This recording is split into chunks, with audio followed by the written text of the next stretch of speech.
Check, check. All right, good evening, everybody. Welcome you to the regular City Council meeting for Tuesday, June the 7th. Due to the ongoing COVID-19 pandemic emergency, we have to handle our City Council meetings a little differently than we have in the past for the protection of the public and our city staff. I'm now going to ask our City Manager, Mr. Hines, to give a brief explanation. Mr. Hines? Thank you, Mr. Mayor. Good evening, everyone. Although this meeting of the Galt City Council is being conducted in person, today's agenda states that we're also using audio-only teleconference options, which allow the public to provide live public comment remotely.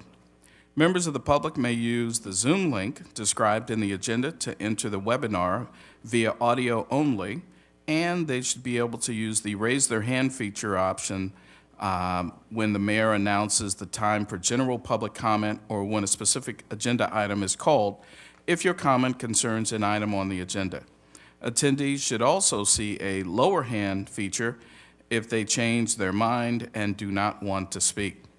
Members of the public may also use the call-in feature described in the agenda. You may just listen if you prefer, but if you would like to speak when the mayor announces the time for public comment, you may do so by pressing *9 at that time. We request that all speakers, in person and on the phone, provide their name and address when they are called on to speak, but doing so is not required. Today's agenda states that residents may submit written public comments via email to pubcom@cityofgalt.org prior to the council meeting, which will be distributed to the City Council, made part of the official minutes, and posted on the city's website prior to the meeting. Mr. Mayor, that concludes my comments. All right, thank you, sir. I'll now call the meeting to order. Can I have a roll call, please?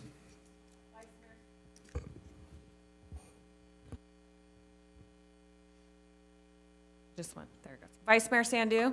Here. Councilmember Papineau. Here. Councilmember Vandenberg. Here. Councilmember Lozano. Here. Mayor Farmer. Here. If everyone could please join us in a silent prayer followed by the flag salute.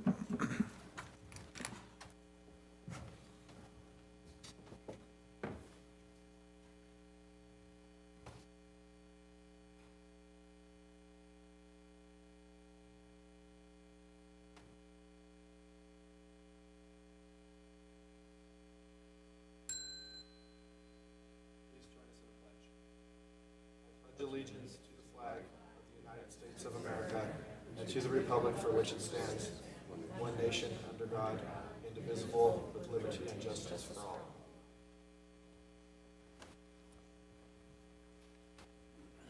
Tina, can you please read our replay statement?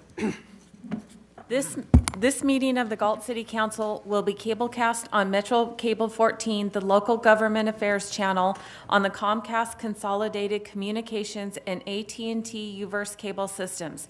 The meeting is closed caption and webcast at metro14live.saccounty.gov. Today's meeting will air Friday, June 10th at 9 a.m. and Saturday, June 11th at 9 a.m. This meeting can also be viewed at youtube.com/MetroCable14. All right, thank you. Moving on to item B, agenda approval, additions and/or deletions. Do we have anything from council this evening? Yeah, on item F6, I actually live inside of LLD3, so we need to separate that one or just let the record state. I think you can just let the record state that my vote will not count towards that item if you want to do them all at once. Okay. Is that correct, Mr. Spendario? Yeah, that's, you can put that in the record now.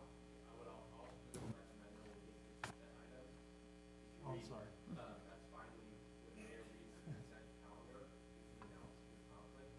You will not need to recuse yourself because it's a consent item, but the record will reflect that you will not be voting on that item. I think what city clerk's office does, they actually take 2 votes. They'll do the vote that you do not have a conflict on, you can vote for or against, and on the item that you do have a conflict on, it'll be a separate vote. At that point. Okay. All right. Thank you, Councilman Vandenberg. Anything from council? Anything else? All right. Move on to item C, presentations. Our first tonight is going to be the Galt Youth Commission, student member appointments, and administering the oath of office. Tina? Okay, so tonight's item is accept the student member appointments selected by the Galt Youth Commission Adult Mentors. And they're also going to be taking their oath of office. So if those members want to come up to the front, I will give you your oath.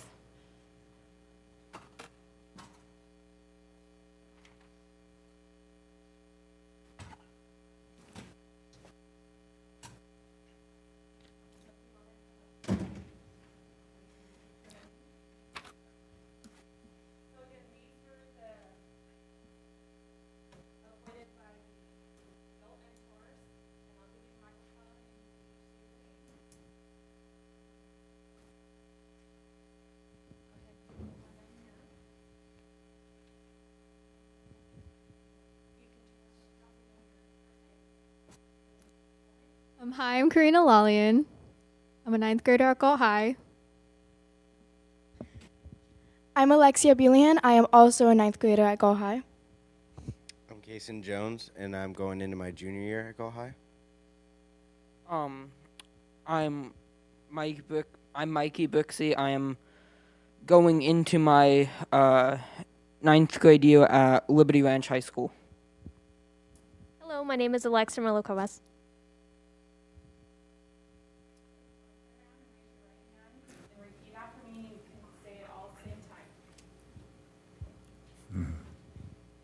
I, and state your names, Kason Jones.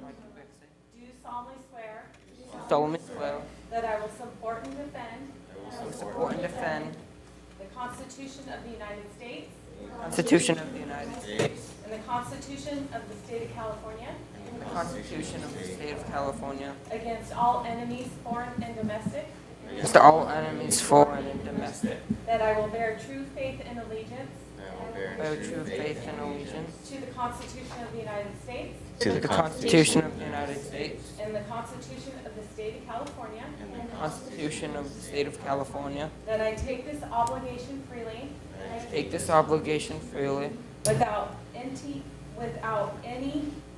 mental reservation any mental or reservation purpose of evasion, purpose of evasion and during such time as as I am a student member I'm a student member of the Galt Youth Commission, of the Galt Youth Commission. I will faithfully discharge the duties of commission member according to the best of my ability. Okay, you are sworn in.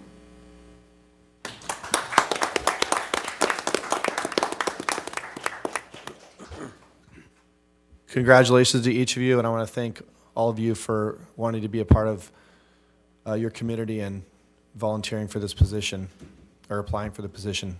Look forward to serving with you guys. And we do need a motion to, Okay. Looking for a motion to accept the student member appointments selected by the Galt Youth Commission Adult Mentors. So moved.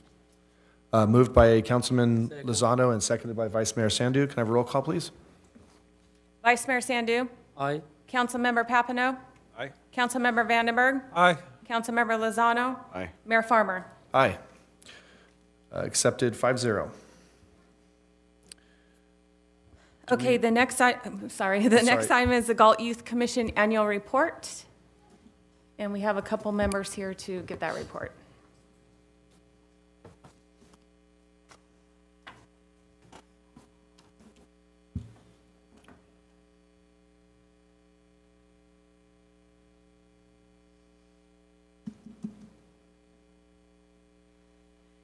And there is a clicker up there if you want to.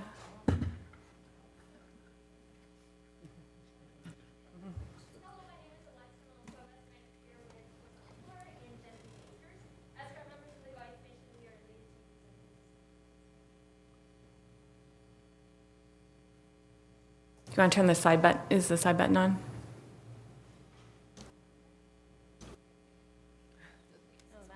Probably that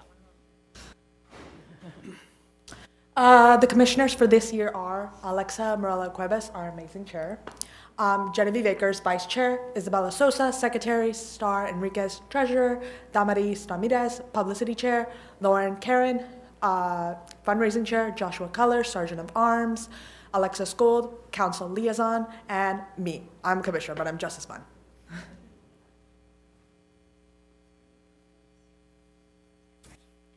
So the purpose of the GYC is outlined in our ordinance, which includes developing leadership skills and fulfilling goals that we set for ourselves to help improve the community and better the youth and encourage them to get participating. And inclusivity is very important in this. So we do projects such as the extravaganza we put on most recently, and that was a good success. And we also work on skills such as public speaking within the commission. So this year we continued a project that we started a few years ago, and this was the Adopting a Street project. The goal of this project is to maintain our city of Galt clean and encourage the entire community to do so. And this year we continued working along Lincoln Way, but we also explored new areas in partnership with the Beautification Committee. We were able to produce a PSA video and informational post that led to a wider turnout, and this was also in partnership with the Beautification Committee and Cal Waste. Oftentimes, after we were done with the cleaning, we got treated by committee members or nearby organizations. So we truly appreciate all the support that was demonstrated to us. And this year, we definitely worked on developing this project and making it more successful. So next up, we have the Fashion Show project, which was held at Galt High for the career fair. And this was a project that we brought back and we had done in the past. And it was organized by us at the GYC along with former adult mentor Tracy Cross, and we reached out to the Galt Teen Center and Interact Club who helped put on this and serve as models. And the show focused on what to wear and what not to wear at an interview, so hopefully it would help some kids do good at their interviews. We served our community in many ways. Some of them are the Kevin Todd Memorial Run, and we even participated in the 4th of July parade afterwards. It was a lot of fun. Some other ones are Lightning of the Night, Spookishly Fun Movie Night, and one of my favorites, Easter Extravaganza. We had a lot of fun, and we got to interact with not only our members, but the members of our city of Galt as well. I just wanted to mention that we did do a raffle fundraiser at the Extravaganza, which was a great success, and we've had a lot of donors, so we'll talk about that later. It's okay. Besides the team building we do during our volunteer work and our meetings at the council, there are other ways we do team building connections, including our ice cream social. I think we introduced our new members there, and it was a lot of fun. And the ropes course retreat, and we have another retreat coming as well. And with this, what we do is we're going to be spending the whole year together, so it gets us to bond and talk about our future goals and things that we would like to do. So as part of something the Galt Youth Commission does for the youth, we give out two or three $250 scholarships that are offered to Estrelita, Galt High, and Liberty Ranch, but Estrelita didn't have any applicants this year, unfortunately. But we'd like to give a congratulations to the winners, Kira Schroeder and Hania Paula Haugri Torres from Galt. So we wish them the best of luck, and thank you for applying. Hania Paola Joriguay Torres.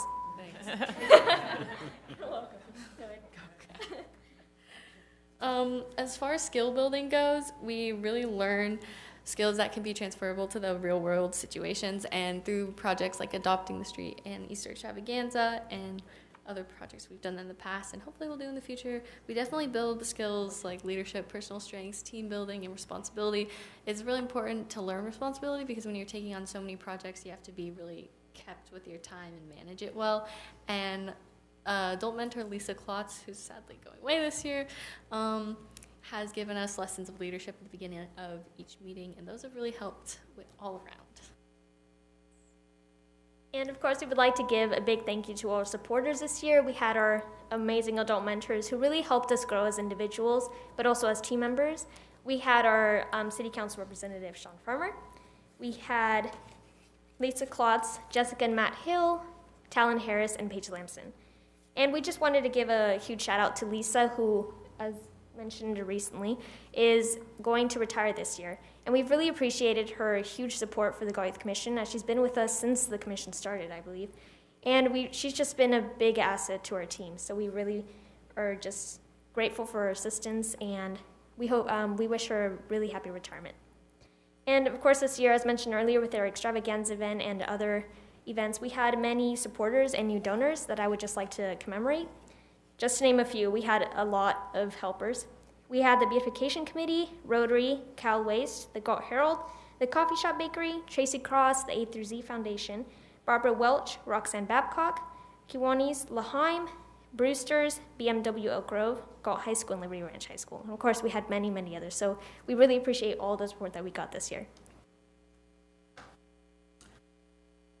And lastly, congratulations to our outgoing and incoming commissioners, and our returning commissioners as well. So Alexis Morel Cuevas and Alexis Gold, who unfortunately isn't here with us today. And congratulations to our incoming commissioners, Kason Jones, Mikey Brixey, Alexa Bullahan, and Karina Leon. I'm super happy to see you guys come into our commission, and I look forward to getting to know all of you and working together with you. And I'm really sad to see you guys go, but Star Enriquez, Damaris Ramirez, and Isabella Sosa, they really helped me just really helped me get into this commission, and help me fit in and learn how to do many things in this commission and this was honestly a really great experience to be in this commission, and I'm thankful for them. And I just want to congratulations and good luck with your future endeavors. It's actually Alexia Bullahan. It's really tricky because we have Alexa, Alexis, Alexia this year. It's going to be tricky, but yeah. Are there any questions that we could answer? Any questions from council for the young ladies? No, I just want to thank you for getting involved. It's quite clear that it was beneficial for you, and I'm curious, maybe, what do you do to encourage other citizens to join? Well, a lot of times we make sure to post about things that we're doing. I personally reach out to my friends and tell them about what I'm doing in the commission, but also inviting them to the events that we're going to be at. Do you guys want to answer? Such as events as Easter Extravaganza, I really connected with a lot of Galt members of the city, and we try to get them to join and participate in our future events using our fundraising events and such. Yeah, through the different clubs and organizations that are already present, like Rotary or the Teen Center or whatnot, they have teens in it or whatever, and we say, hey, you should help out with this, or even NHS or Interact. I'm in NHS, and I usually tell them about what we're doing, so it's helpful for us to tell different organizations that already have people in it, but also, like Alexa was saying, we post about it on our Instagram, and I think that helps because when you reach out to the parents, they usually tell their kids and hey, you should join, and encourage them. So reaching out to the parents really helps encourage the kids. Are there any more questions? The only thing I would like to thank you for the outgoing commissioner, and welcome and congratulations all newcomers. Yes, thank you. I just have a comment. Thank you for your service. Last year and years past, we looked through the applications, and many of you who apply for this commission are also doing probably 1,000,001 other things in your life, right? Kind of, yeah. Yeah. And so to perform at the level that this commission performs with the help of the adult mentors, you guys are doing a great job. Appreciate your involvement and continued success. Thank you very much. And thank you, City Council, for the opportunity to present today and be in the Galt Youth Commission. Are there any more questions? Yeah, I just wanted to say, again, congratulations to the new mentors. I want to thank the adult mentors for Ms. Lamson, Mr. and Mrs. Hill, and Mr. Harris for all volunteering. But I want to say what you guys do is really being a mentor to your peers. And so I think that's important to lead by example and get other people your age wanting to get involved in the community. So thank you for that. Thank you. Any more questions? Thank you. Thank you. Thank you. Last thing, I want to say thanks to Amy Sando for the air fryer during the Easter Extravaganza fundraiser. We had a big turnout, and thank you all the council members for always feeding us after anything we do. It's great. Think of us when you're doing your budget this year. But just in case some of the council members like Vandenberg don't understand, we're only allowed 10 commissioners, so that's what's in our charter. But this year we had 14 applicants. and we had 6 open spots. So last year we couldn't fill it because of COVID or whatever. We didn't have enough applicants. We only had 9. And so this year we had an abundance of applicants. So the kids, it was really because the kids got the word out to their friends and all those public events that they did to encourage people to join. So, okay. Thank you. Thank you, Paige. Appreciate it. Thank you. All right. Moving on now to item D, or public comment. Tina? Under Government Code Section 54954.3, members of the public may address the City Council on non-agenda items. The public comment section is for the City Council to receive comments, except for brief responses to questions. No discussion or action may be taken on any item that is not listed on the agenda. Please limit comments to a maximum of 5 minutes. Due to the statewide emergency, public comments may also be submitted as noted above via the options listed on the first page of the agenda for providing live public comment, or prior to the meeting via email to pubcom@cityofgalt.org by 4 p.m. on the day of the meeting, which will be distributed to City Council, made part of the official minutes, and posted on the city's website prior to the meeting, but will not be read out loud. Okay, do we have any public comment this evening? We have one comment, Tracy Skinner.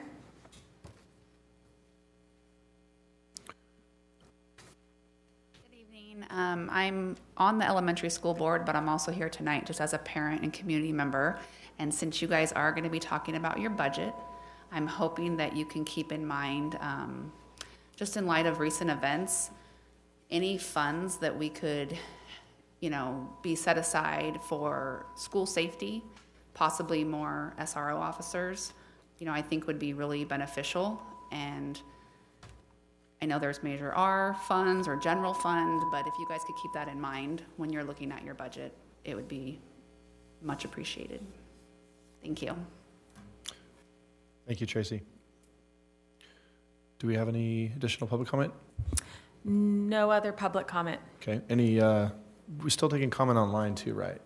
Yes. Nothing online. Okay. Okay. All right. Well, with that, we'll move on to item E. Reports by city council members on regional boards, commissions, and committees. We'll start with our vice mayor, Mr. Sandhu. Mr. Mayor, I have to report a couple things. On June 1st, we have a STA board meeting. We adopt a final STA budget fiscal year 2022-2023. It was a continue from the item May 12, 2022. And we still have a vacancy on independent taxpayer oversight committee if somebody want to apply it. Then the last thing on the STA meeting is we have an appointment of the Sacramento Transportation Authority Executive Director will assume the role in the new Executive Director on July 1st. His name is Kevin Busey. And I also attended the South Sacramento Conservation Agency Joint Power Authority on May 23rd, 2022. Authority for continuation, authorizing for continuation of a remote teleconference meeting.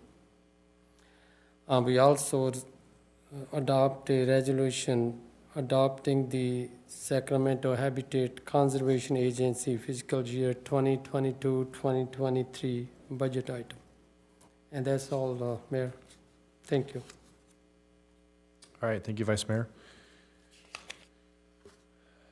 Councilmember Papineau. Yeah, on May 26th, we had the Sacramento Regional Air Quality District Board meeting. Highlights were, some of you may have seen a news story that our district was graded down into the severe non-attainment region for air quality districts. And it was pointed out, and there was a response printed in the local newspaper up in Sacramento that pointed out that the air didn't actually get worse, but these standards continued to get stricter. And that's where that downgrading came. So, the goal is still there, but that was worth pointing out. And then we adopted a new budget, $76.5 million budget, continuing to eat up reserves and try to find a way to keep up with the state mandates. And then another highlight where some of that money has been going, there's been a pretty big push to put clean air vehicles into the school districts, and the district put $3.2 million into Twin Rivers School District and $1.28 into Dry Creek to outfit them with clean air buses. And that was the highlights of that meeting. All right, thank you, sir. Councilmember Vandenberg. Thank you, Mayor. I attended the Groundwater Authority meeting. We now have a Citizens Advisory Committee. We're looking for long-term funding, both grant and local agencies. We did not, unfortunately, finalize our budget. We're moving closer to implementing positive action on groundwater recharging.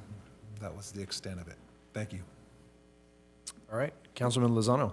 Yes, I had a SACOG board meeting and a couple of Transportation Committee meetings for SACOG that I'll start with. We also approved our final budget for next year, which is about $39.5 million. Most of that is pass-through money from the state and federal government, but there is a chunk that comes from our citizens here locally to help fund transportation projects. We also went over a review and analysis of the citizens' transportation tax that is slated to be on the November ballot, and how it would affect, as written today, our ability to attain the 19% greenhouse gas emission reduction. And so more to come on that in the future. I also happened to attend a lunchtime meeting with SACOG that had to do with vehicles that are gas neutral, so electric, hydrogen, and I did hear about the air quality board, and they're providing funding for buses and things. So I passed that link on to staff to take a look at to see if there might be something that we can do here locally for charging stations, or maybe even some neighborhood electric vehicle funding or something like that. So, and we have a SACOG board meeting this Thursday. I'm sorry, on the 16th, so a week from this Thursday, and I'll report back out on that when at the next meeting. So, thanks. All right, thank you, Councilmember. I myself didn't have any official meetings, but I did attend Liberty Ranch High School. Was invited to view the CTE program.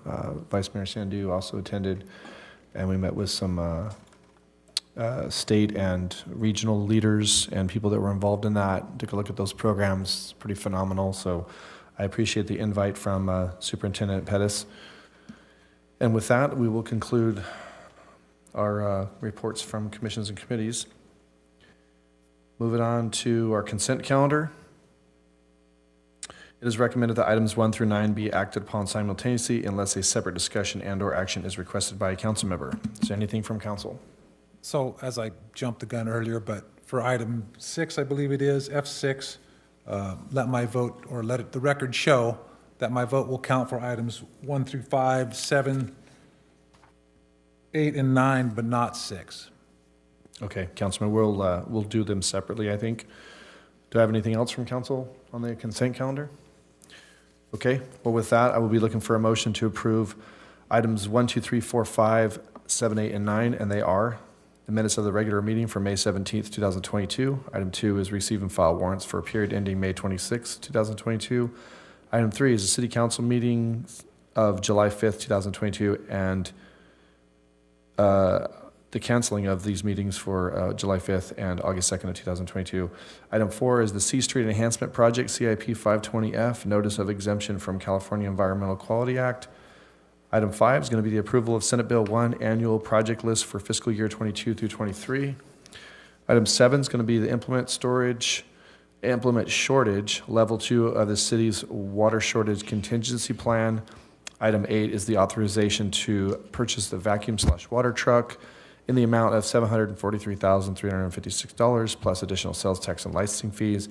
And item 9, approval of the California Environmental Quality Act amendment or addendum to the mitigated negative declaration for the City of Galt Live Oak Pump Station and the Force Main Replacement Project. Do I have a motion to approve those? Mr. Mayor, make sure we go to public comment. Oh, thank you. Thank you, sir. Do you have any public comment on the consent calendar? No public comment. All right, thank you. Thank you, Frank. Do I have a motion to approve those 8 items? Move. Moved by Vice Mayor Sandu. Seconded. Seconded by Councilmember Papineau. Can I have a roll call, please? Vice Mayor Sandu. Aye. Councilmember Papineau. Aye. Councilmember Vandenberg. Aye. Councilmember Lozano. Aye. Mayor Farmer. Aye. Consent items approved 4-0. Now move on to item 6 in the consent calendar, which is the Galt Landscape and Lighting District's engineer report, intention to levy and collect assessments for fiscal year 22 to 23, and set public hearings. Do I have a motion to approve that? So moved. Moved by Councilman Lozano. Second. Second by Vice Mayor Sandu. Can I have a roll call, please? Vice Mayor Sandu. Aye. Councilmember Papineau. Aye. Councilmember Lozano. Aye. Mayor Farmer. Aye. Item approved 4-0. I want to make a correction. The first items were approved 5-0. Correct. Right. I made a mistake and said 4. Apologize for that. All right. Moving on to item G, scheduled matters, notice of public hearing. Do we have any this evening? No public hearings. All right. Moving on to item H, our regular calendar. Three items. First one's going to be from the city manager's office is the proposed fiscal year 22 to 23 and the 23 to 24 budget study session. Mr. Hines? Thank you, Mr. Mayor. So we're going to cover budget items with item H1, and then we'll come back and talk a little bit about more aspects of the budget with item H3. So tonight is essentially a open forum for council to ask any follow-up questions, resolve any lingering issues, and to give us some sanguine direction on the resolution that we'll be bringing back to you on Tuesday, June 21st. And so I'll be looking for just some input and direction on the budget. But meanwhile, before we get into the budget discussion, there are just some follow-up items that I would like to discuss with you regarding the budget, and these bore out of the results of some conversations that I have with the members and with the public. So Tina, can you go to the final budget items, please?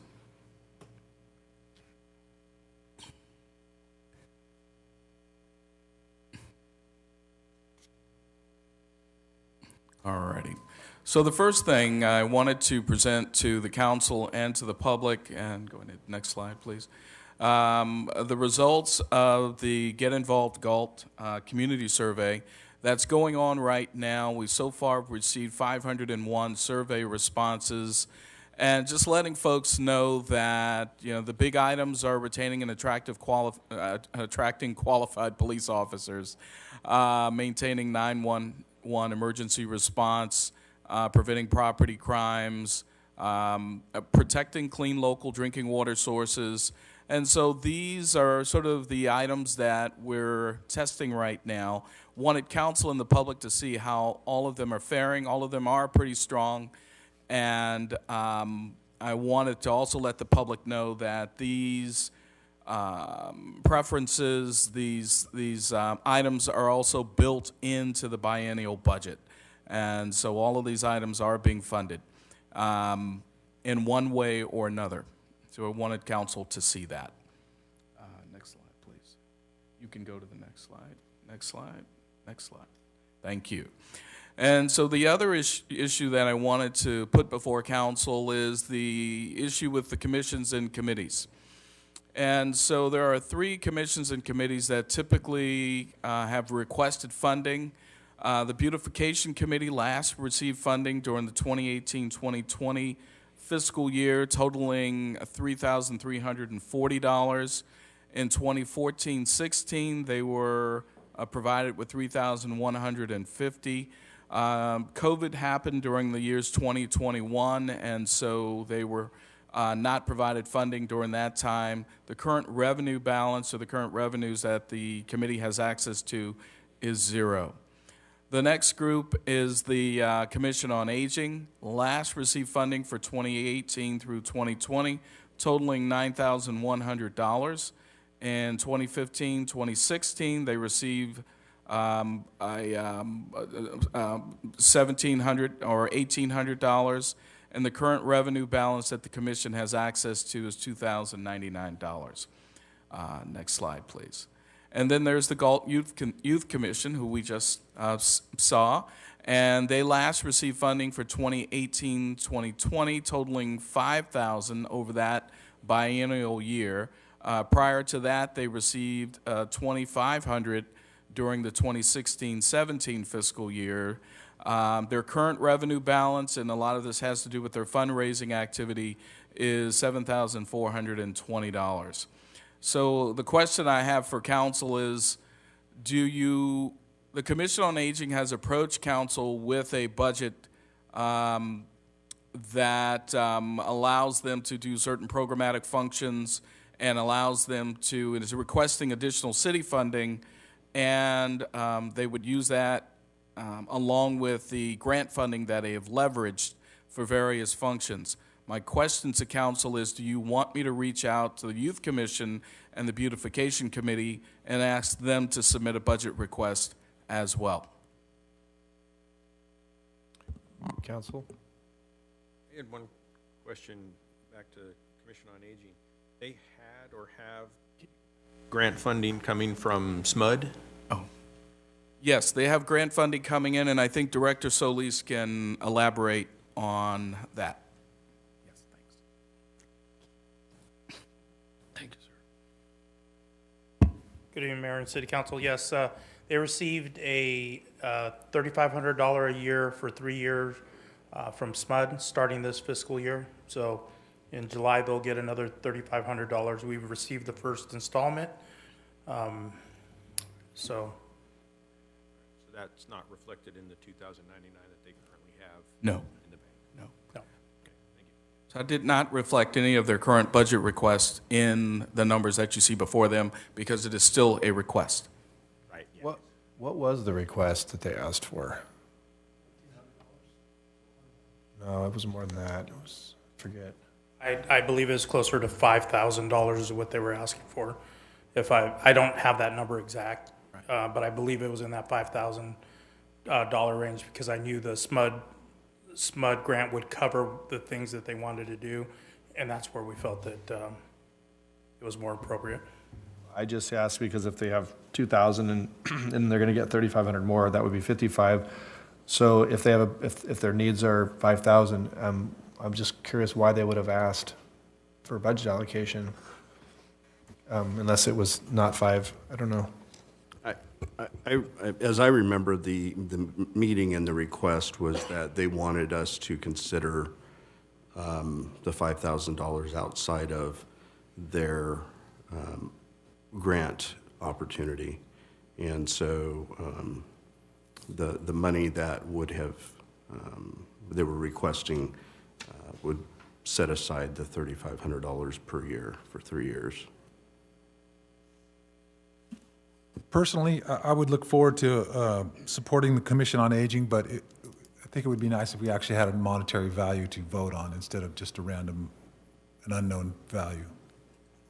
Well, the question that I'm putting before the council is, the commission appeared before the council about a month ago, and with a list of items that they wanted funding and a funding request.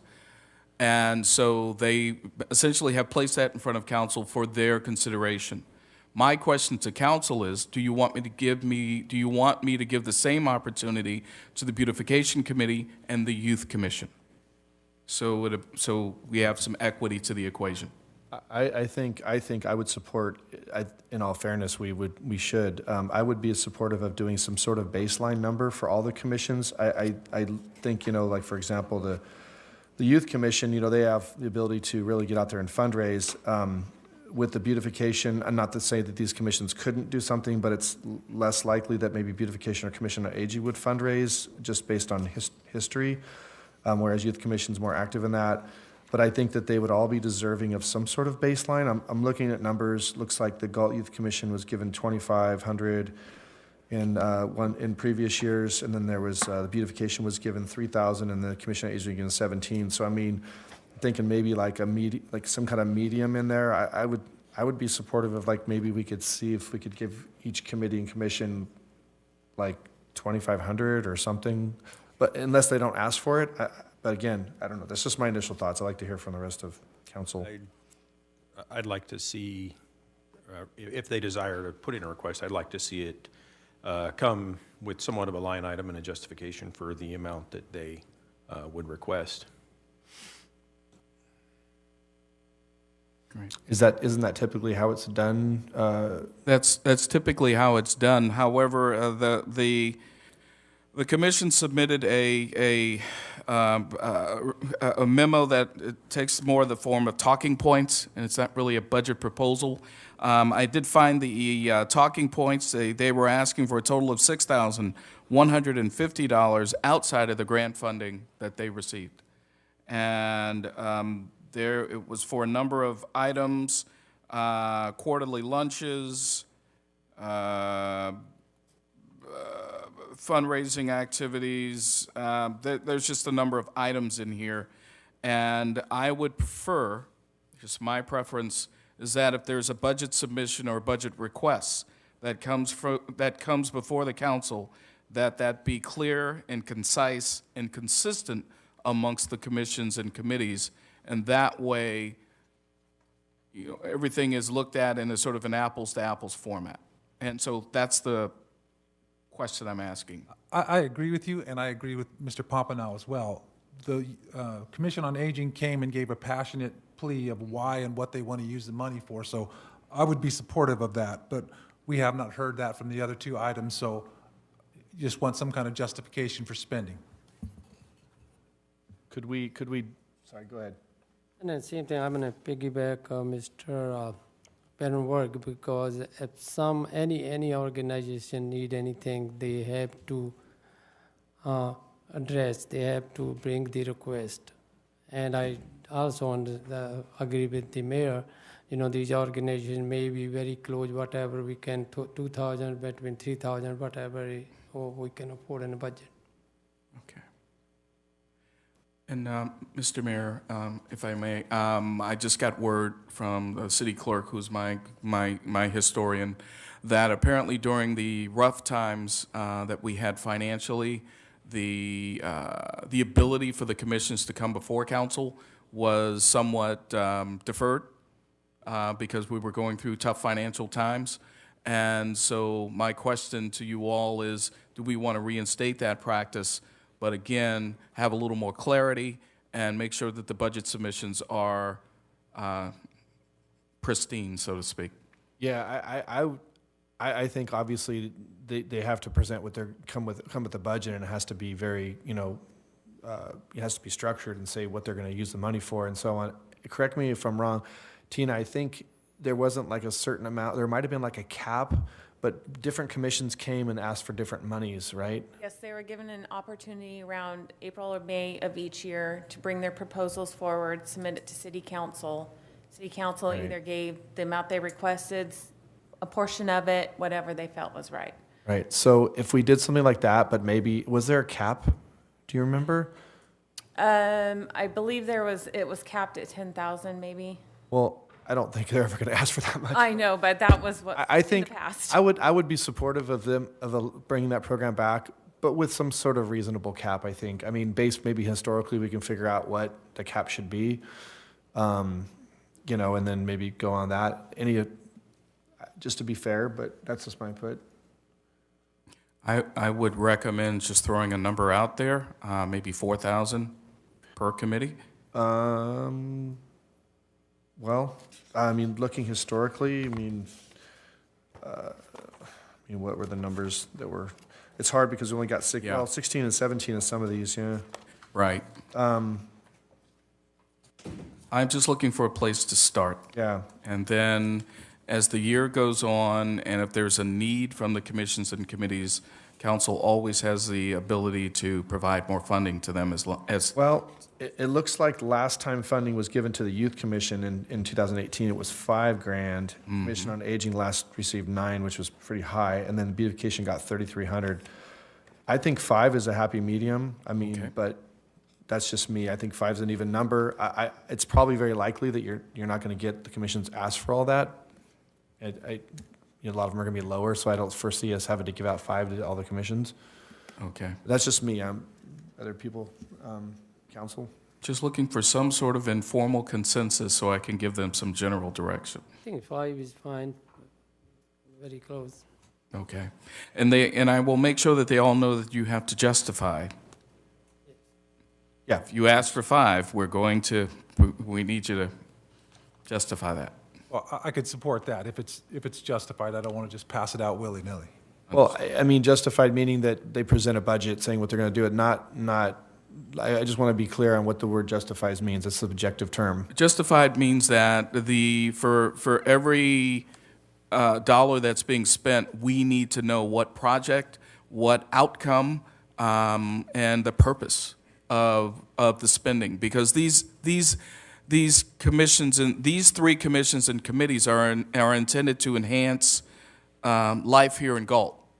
And so we need to understand how each part of this budget request improves the quality of life at Galt and carries on the mission of these committees. And thirdly, how does that allow that commission or committee to interface with the public to bring feedback back to the council? Because they're all advisory committees to the council. So that's their primary purpose. And so those are the 3 items that I'm looking for. How does it help the citizens of Galt? How does it carry on their mission? And so those are the things that we'll be looking at. And those are the sort of the general areas of justification. And so it won't be a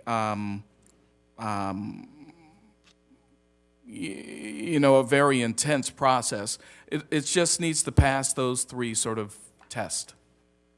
Right, and they'll come forward to council, and if council has concerns and saying, that item doesn't sound like that's really exactly right. So they'll be up to council discretion to approve those budgets as brought forward. Yeah. So. Oh yeah. I just want to make sure that we present a product to you all that's clearly stated, and that the justification is also clearly stated, given those 3 parameters that I just laid out to you.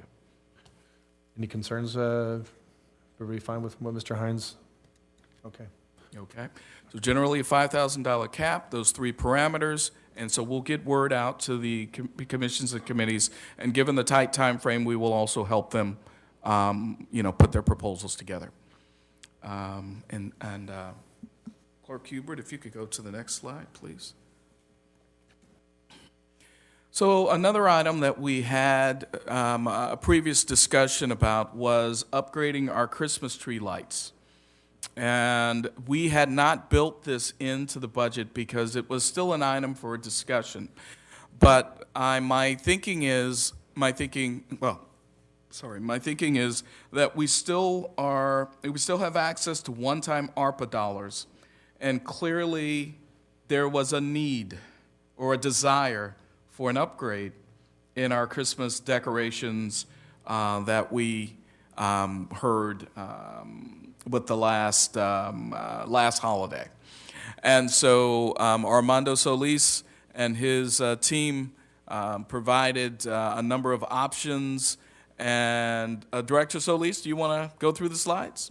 Yeah, if you don't mind. No problem. A little easier for me to explain. Sure. So we have 4 areas that we've covered. The first one is the tree. We've had a lot of comments on the tree. This isn't exactly what we would be purchasing, but it's just a picture of an idea. The total was $26,000 for lights, decorations, et cetera, for that. If you go to the next slide, we have those for the traffic lights. We have the old nutcrackers the soldiers up there that are really trashed and I think are older than my son who's 28. And so this would replace those at this intersection, C in Lincoln and A in Lincoln. That's a cost of $11,000, so for 12 of them. You guys go, okay. Now this Christmas tree lighting would be added to this area here. We'd put that at on C Street, right at that little Y here. It's right in front of the building next to the Taunton Memorial. That's $13,000.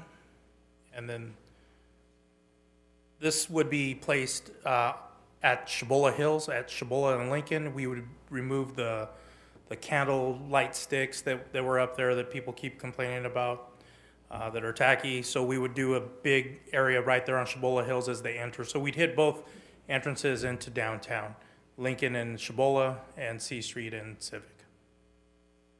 So that's the total, depending on if you pick all four, or if you can pick and choose which ones you'd like to have. Council? This is with ARPA funds?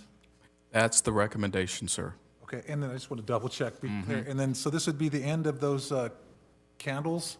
We would get rid of everything we have now. Okay, I fully support that. Yeah. Those are way past due, about 20 years past due. Exactly. I agree. I'm going to put my citizen's hat on right now and just ask a couple questions that I think the public's probably thinking. And I know the answers to some of these, but talk to me about the Christmas tree lighting. Why $26,000 in lights? Can you explain why people are thinking they're thinking, well, Christmas lights, don't cost that much. Yeah, can you explain that? Everything's commercial grade. It isn't, we're not going down to Walmart and picking up a bulb. These are actually probably about 4 to 6 inches, depending on the price list that he came up. The lights are going to be high grade. I don't have that list in front of me, but everything's basically going to be commercial grade. And I was going to ask you what you think the life expectancy of this stuff is. I know that's subjective, but I know that we got 30 years out of our old stuff. We did some, I think about 8 years ago, we added some, but let me see, I'm going to retire soon, so at least 5 years. We'll get out of that. No, I'm just kidding. No. We'll, There'll be none of that. I think if we take care of it and we really do, can easily go 10, 15 years without a problem. Should. Especially with the LED lighting versus some of the stuff that they had in prior years. Well, I know as we sit up here and we talk about a lot of stuff with money, and we obviously have to prioritize things. This kind of stuff to some may not seem very important, and I would agree that there's obviously lots of things we're going to talk about tonight that are more important than this. But I think this is a quality of life issue. I think if we just said let's just not have any fun or do anything like this in town anymore, then I think that would be a big downer on the community. I do like the fact that it's being presented by ARPA money, because to me that's not coming out of our general fund dollars. I know we have correct me if I'm wrong, Mr. Hines, so this would come out of the $2 million and some odd change? That is correct, sir. Designated, okay. And this one-time money, this is not pouring concrete as I refer to it. It's an ongoing expense. This is a one-time expense. At least one time for a few years. At least. So, if the council supports it as a whole, then I would support it. We've talked about trying to do stuff that, we can put out and people can see and appreciate and beautify the city. Some of with the ARPA things, a lot of it's restricted in what we can and can't do, but I think given that this is coming from ARPA and the pandemic response policies, tried to squelch 2 Christmases. I have no problem with using that pandemic money to boost Christmas a little bit for the community. So I'd support it. Any other council have comments? Yeah, I will support on that. This is clear, the $80,000 you're going to use these commercial grade, right? So it can be a long-lasting. Yes, that quote is through Decolite, a company that we've purchased from before. So those are quotes that we did receive from them. Thank you, and I will support that.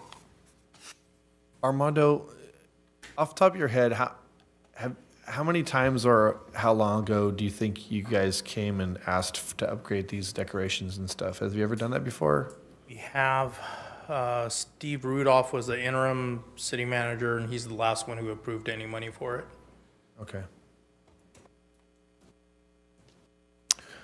Well, there's any further comments from council? I think we've done hearing that part of the presentation. All right. Thank you, sir. Very good. Very good. Thank you. I will take that as a consensus, and we will be sure to add that into the ARPA budget when we bring the budget back to you all on the 21st. And Mr. Mayor, that concludes this portion of the PowerPoint that I have. I do have some slides related to item H3, which we'll get into when we get into that. So I'm going to conclude this now and basically ask council, are there any questions regarding the other parts of the budget, any of the issues in the other 27 funds that you feel strongly about, that you want to give me direction on, any of the requests? And so all the staff is here to... do we have any public comment on the budget? I'd like to hear if there's any comment before. No public comment. Okay. All right. Council, does anybody want to bring anything up particular, or? I do, but can you give me like a minute? Sure. I gotta find it in my notes. So I'll burn a minute for you. On the request I had for unfilled positions, now correct me if I'm wrong, I probably should have brought it up, but I thought I'd had a minute. For the accounting position, that would be over and above previous historical highs of 12, right? That would be a 13th Yes. position? Yes. And the monies for that position are in this budget when we're talking about revenue totals? Correct? Yes. Or not revenues, but expense The expenditure totals, yes. So I would like to see that position removed permanently. I don't know, Mr. Splendario, I don't know how that would have to sound, or I guess I should ask if I have support from your council. Meaning the position itself, meaning that you are proposing not to fund that position. The position itself exists, but it is not funded, so. Well, that's why I asked for clarification. Is it, Right. is it funded in the upcoming budget? It is funded in the upcoming budget, yes. So if that position is removed, we have more money to work with. Yes. That's what I'm proposing. So how would that sound, Mr. Splendario? Yeah, I think you just phrased it the way it needed to be phrased. Does that make sense to my fellow council members? So your concern, Mr. Vandenberg, is that so the position was created, but it wasn't funded. So by doing that, the money is allocated, but it's just not funded. So like when vacant positions, every year when we have vacant positions, that actually a position that exists, if it's vacant, the money is still earmarked in the budget for that. It's just not it's not paid for the, is that correct? Right. Right. So I think what Mr. Vandenberg is trying to say is you are not just talking about not funding the position, you're trying to free up that money from the budget. Yeah, that's why I wanted clarification before I don't said understand. it. Yeah, I don't know what that. So that 114,000 in the current year and 114,000 in the budget year are built into the long-term financial plan expenditures. And so that surplus that you see at the bottom of those 2 years would grow if funding is removed for that position. However, I should at least leave you with this thought, that the number of government accounting standards and the pressure on your finance team are mounting. Director Boring, how many applications do we have for the accounting manager right now? We've received 3 so far. Okay, and how long has it been open? Close to a month. Okay, so I've got folks in finance that are working out of class. So even though those dollars will be removed from the new budget, finance's budget will run over because I've got folks working out of class. So I'm just leaving you with that thought. But council member, I understand, but just understand in the mid-year, I will most likely come back here and ask you for an augmentation in finances budget. Okay? I'm just making sure you have all the information before you kind of give me a general consensus as to which way you want me to go. As I always say, the best decisions are made with the most information. Yes. I see, Mr. Go ahead. I was going to go. No, you're not done. Well, just considering our negotiations and, you know, how tight it is, the budget, we're constantly trying to fill out a 10-gallon bucket with 9 gallons, so this is the way to give us a half a gallon.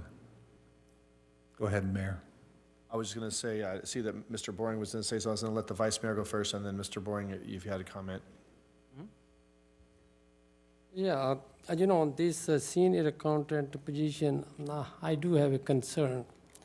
The reason, a couple months ago, majority of the council, they don't funded that position. If that position coming back after 2 months, I don't think so anything changed my mind or maybe some other council members. It may be after a year is a different story, but after 2 months, we will whole council, not the whole, majority of the council is not, this position was not funded. And bringing back that position to consider a council, I'm not interested on that. Mr. Boring. I just wanted to add, like the city manager mentioned, staff working out of class. So if it were removed from the budget, we would still need to address that because we will have staff working out or outside of class. So we would have to figure out how to address that issue.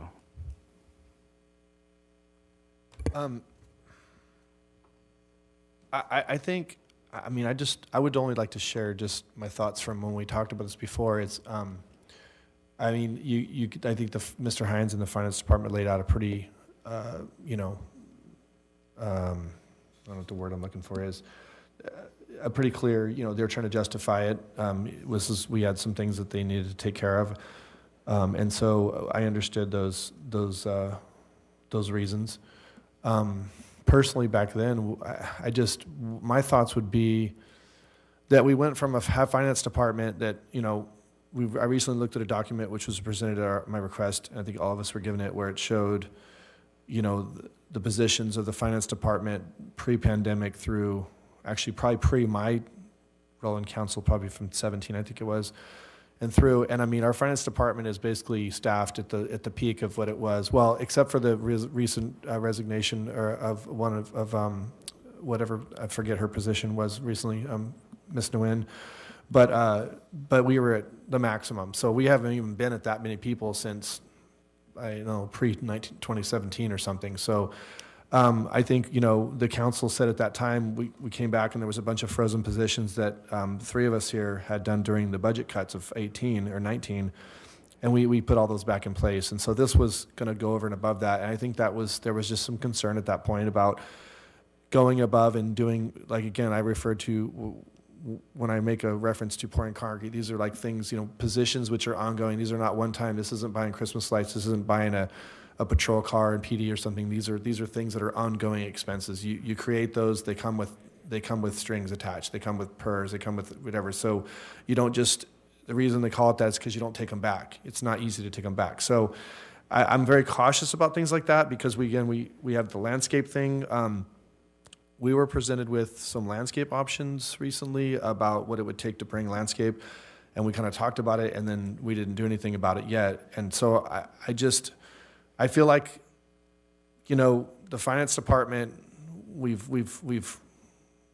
did some positions there, and now we're at a point where I'm feeling that there's other things that I would like to see if we're going to be like committing money for long term outside of this position. So, I mean, I understand what Councilman Vandenberg's saying. I also understand what staff's saying with the need for the position. But, I mean, I just had a school board member talking about how we want to see more SROs. As Chief Kalinowski knows, I've been wanting to see another SRO for a while, and and I know that's something that we could possibly get at some point. But these are things from the community that are asked for. And so, I just think $114,000 could maybe be served somewhere else right now a little better, at least for now, before we get these other issues taken care of. And that's just my 2 cents right now. We do have public comment now. Do you Okay. want to hear it? Go ahead. Does that fine? Does anyone want to speak before a public comment? Or? I can Oh, I'm sorry. hold off. Okay. Public. Okay. Hear this. That's fine. All right. Is it in the room or on the phone? On the phone. Okay.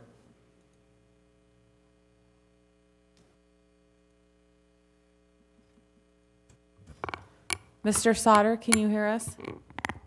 Jerry Sauters. Can you hear me? Go ahead. Can you hear? Oh, thank you. Thank you, Council, for the opportunity to speak. Jerry Sauter, Galt resident.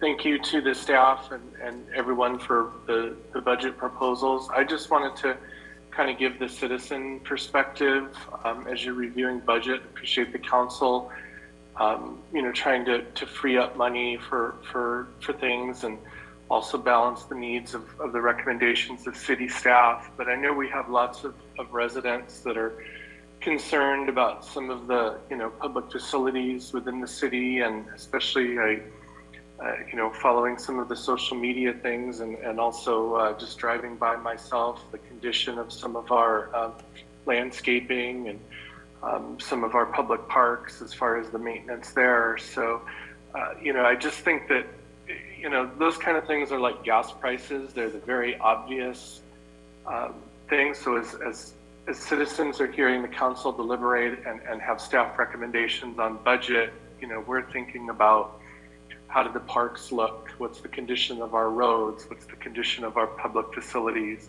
And so just always want to ensure that those are taken into consideration. And I just want to add, that's kind of why I'm always a little leery about some of the grant money we spend on improvements like the C Street project, et cetera, because we're getting money to get stuff that we have to take care of, and then we get told as citizens, oh, well, there's not as much money as we'd anticipated for that, or that landscape and lighting district doesn't cover that. We don't have the money in the general fund. So I just want to make sure that we're cognizant of taking care of our public facilities as a priority, as well as some of the other things the citizens responded to on the survey.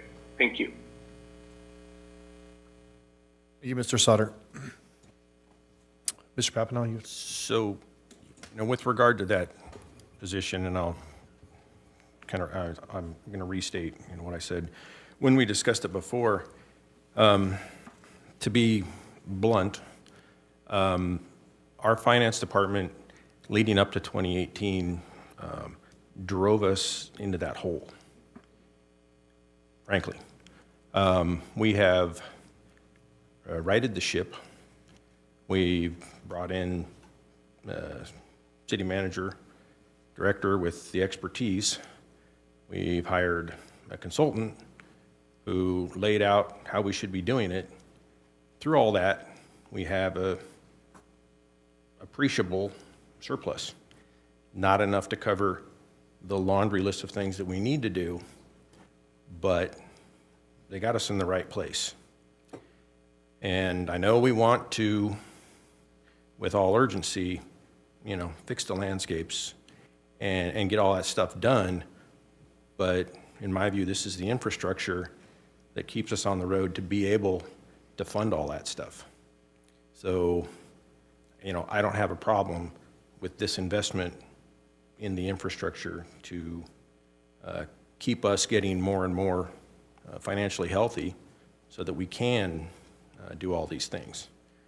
And frankly, they're, like Councilmember Vandenberg said, we overturn every stone, and I think that these guys have done a phenomenal job of finding ways to stretch our dollars.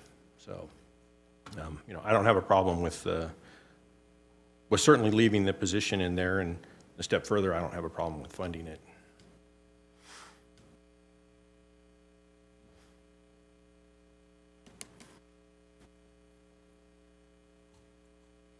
I won't take up too much time because I've stated this in the last time we discussed it. I would agree that finance department and everyone there is working their very best and has done a great job here recently and getting some things turned around.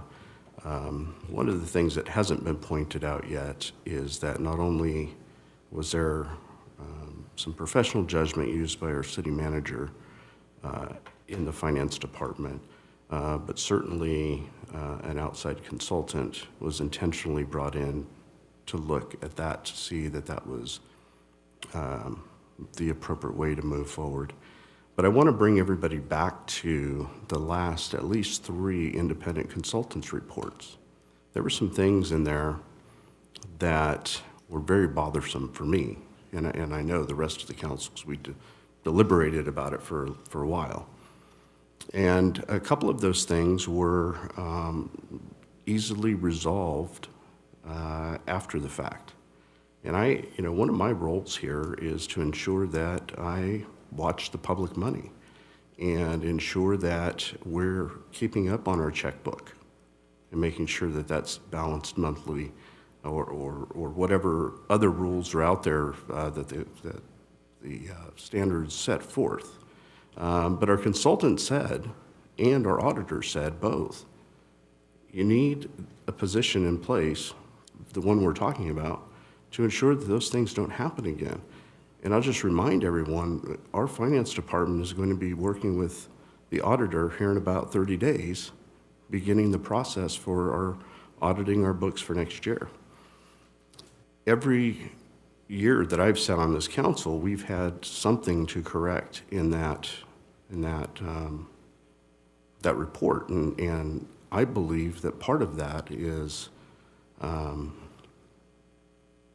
let me just put it this way. I believe that if we have this position in place, as stated by staff, some of those errors won't be made. And I believe it's a small investment to ensure public trust that we're doing the right thing with the money. So I don't have a problem supporting the position.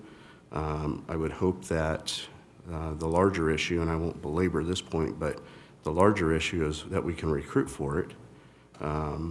And recruit for any of our positions, because that is another issue we have. So I will leave it at that. It's kind of vague staff direction, but it's something we need to be cognizant of moving forward. Well said. I think everybody's expressed their opinion. As far as I can read it, it's 3-2 to remove this position. Is that what, am I reading the council correctly?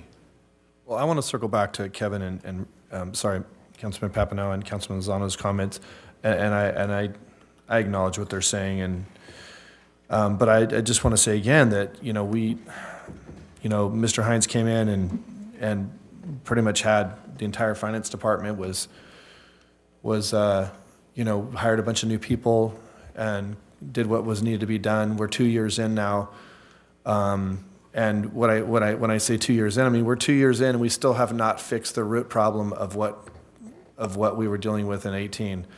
And I keep hearing this referral to previous finance departments got us into this mess and got us into that.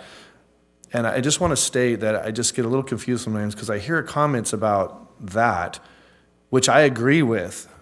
But then I also hear comments that we weren't in such a financial mess as we were made out to be. So I keep hearing conflicting statements made.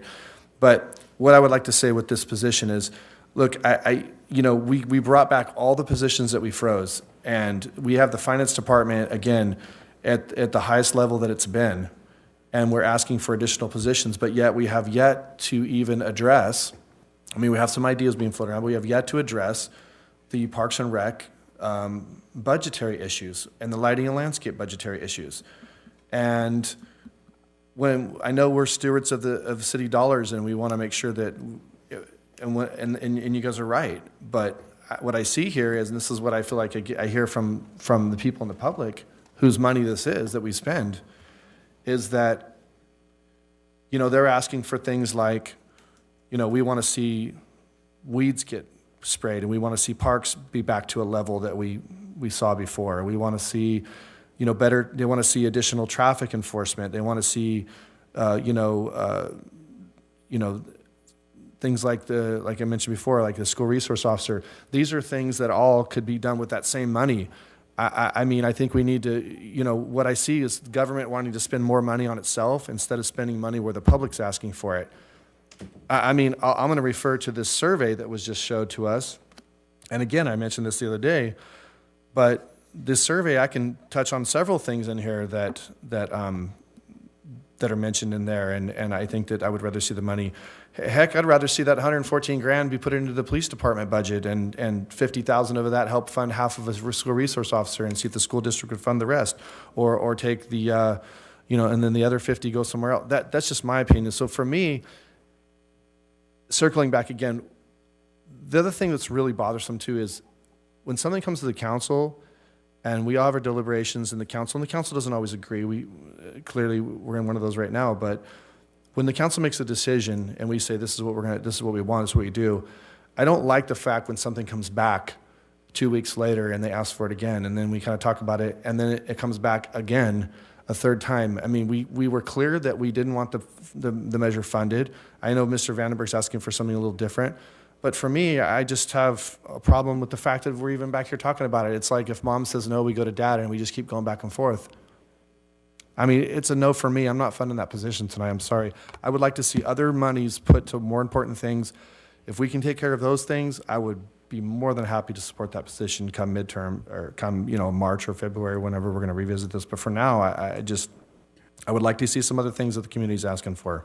And so I think I can answer your first question there real quick about that our finance department made a mess, and on the other hand, we weren't as bad as we thought. And that's because our finance department didn't know what we had.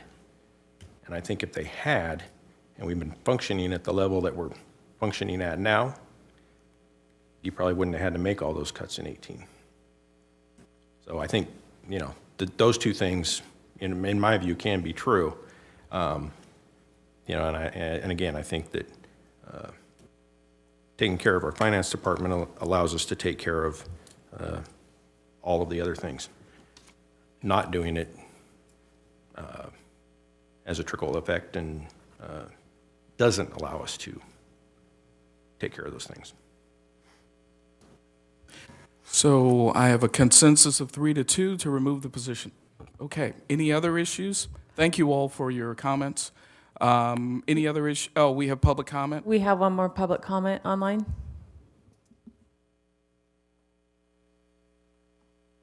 If you're there, state your name and speak. Scott from Davis Cannabis, can you unmute your line?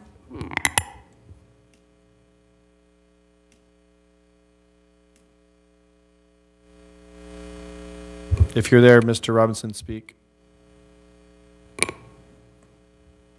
Do you still want to make public comment? You want to come back to him?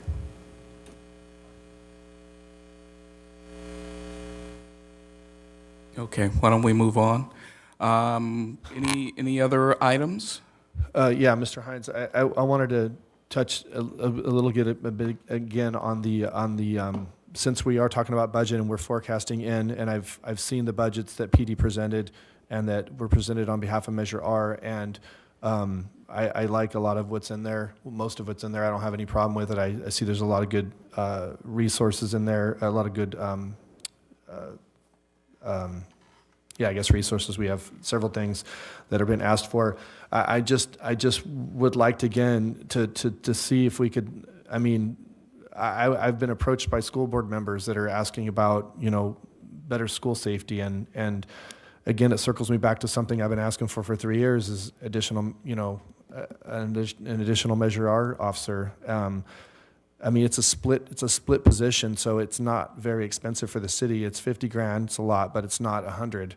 I would really like to see, if that's not something we could try to work into our budget right now, I would at least like to see it in some sort of forecast for the 23-24. I just want some sort of end game for that, when we could possibly do that. And I know that the chief, Chief, you're given a lot of discretion by the city manager to manage your department, and I have the most respect for that.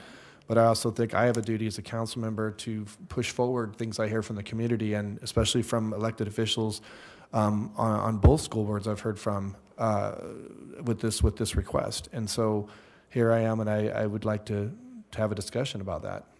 The SRO is funded 100% out of Measure R, correct? It is split, I understand, between the city and the school district, but Chief Kalinowski will give us the background. Right, that was my understanding, but I meant just for our budget, it wouldn't come out of the general fund, it would be funded out of Measure R, that portion of it.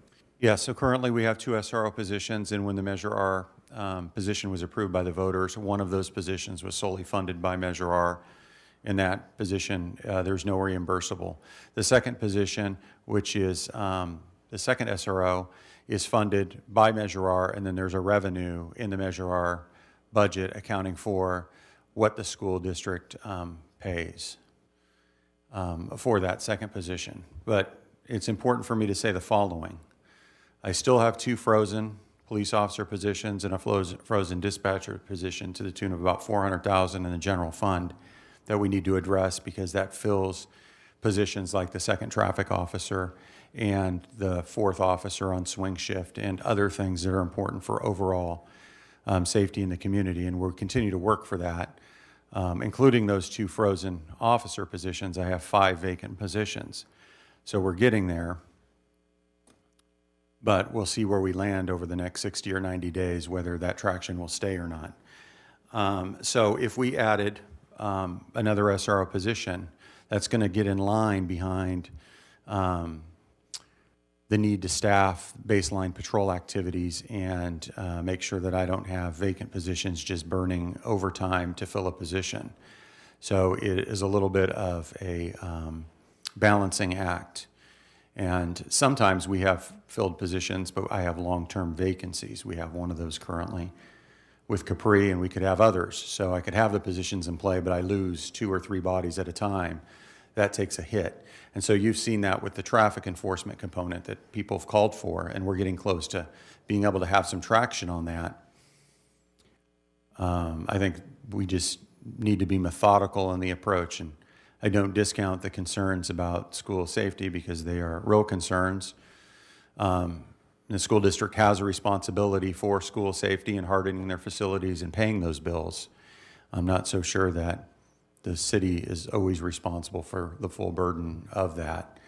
And so I think we need to look closely on if the city's going to expend X dollars in the future, you know, is that a good use of, as some have suggested, as of our resources? And it might be, but we need to evaluate to make sure that we get something out of that deal. And that I have sustainment in it, because it's not going to do us any good if I have 2, 5, or 7 SROs, but I don't have the staffing that sticks because I lose people where I still only have 2 SROs. I'm not advocating either way. I believe school safety is very important. The mayor's correct about that, but I think there's more global conversation about how we deliver safety in the community and make sure that we have all those holes filled. And just to be, you know, devil's or full view, having 2 SROs in City of Galt is like roughly a percentage how much higher than the average city? I don't know that I can give you a percentage higher than the average city. I live in Brentwood. I believe they have 3 SROs in the city, 60-something thousand people. So I think it's all based on priorities as being articulated here and ability to fill positions and so on. So number of high schools in the community, things like that. So well, I appreciate Chief, and I know, and I in no way want to indicate that I would put an SRO position in front of a patrol position. I was just simply asking that, you know, in our forecast out that we could, because I know with Measure R, it's unique for those of you that are watching and don't know. I mean, it would have to come before the council. Measure R is very specific. It's a general specific tax, special tax measure. So the only latitude that we have to do is the council could at any time say we want to add a patrol or add a SRO or whatever, and we could do that within Measure R. And I know Measure R is growing, and that's great news because we do a lot with that money. I'm only simply saying that I would just like to see that become a real discussion, and if it gets in line before other stuff, I mean, obviously, you know, I mean, we've been doing, as you know, this council has done a lot. we've allowed you to create the captain's positions, and now we have some sergeants moving into lieutenant and patrol and lower moving into sergeant. So I mean, we created that latitude in the department, which I think is good for morale and good for the department. But I'm just, again, trying to balance. I get a lot of concerns right now, and I know people get really hypersensitive right now when we have events like what happened in Texas and all the other things, and they get really sensitive about what are we doing with our school, what do we do, and so I get that. But I just think it is a good time to revisit and say, hey, an SRO is something, and only because, and this isn't about having a cop at the school with a gun, and I think you know this, Chief, but just I'm saying this for the public. But an SRO is a mentoring program. I mean, this is proactive policing, right? This is not reactive policing. These SROs they influence the students that they see each day. They have positive role model presence with these students, and that's what I love about the program so much. Is it as important as having an officer on the street preventing crime? I'm not saying that. I'm just saying it's important. And so I'm only asking that we could just keep that in our minds moving forward with Measure R funds. And maybe in March or February, if it's not something we could do now, put it in there. And I know if we put it in there now, it wouldn't get the position anyways, because we're trying to fund in front of that with other positions. But I would just like to see something at some point be worked in for an SRO position. And that's all. I appreciate it, Chief. Thank you. Yeah, and I've heard you in the past about that, Yeah. and I'm hopeful we will get to a place where we have our robust staffing in place that allows us for that career development. But I will tell you, in spite of the events that have happened around the nation, and specifically in Texas, when there are issues that occur, the organization does pivot and provide that support and that visibility and the things that reassure the parents that we're there and we're present, including yours truly. So we will continue to do that in spite of other challenges that we have as we move forward. And through the city manager, I commit we'll continue to look at how those models can look in the future, even if perhaps maybe it's a hybrid or something like that. And I appreciate what you guys have done recently, and you've done with Mr. Hines and having the extra police presence and visibility and all that. So yeah, that doesn't go unnoticed. So thank you. Yeah, absolutely. Thank you. So, Mayor, I'll continue having discussions with the chief, and when we believe it's appropriate, we'll definitely bring that before you. Yeah, I appreciate it. Okay. So, are there any other items or issues?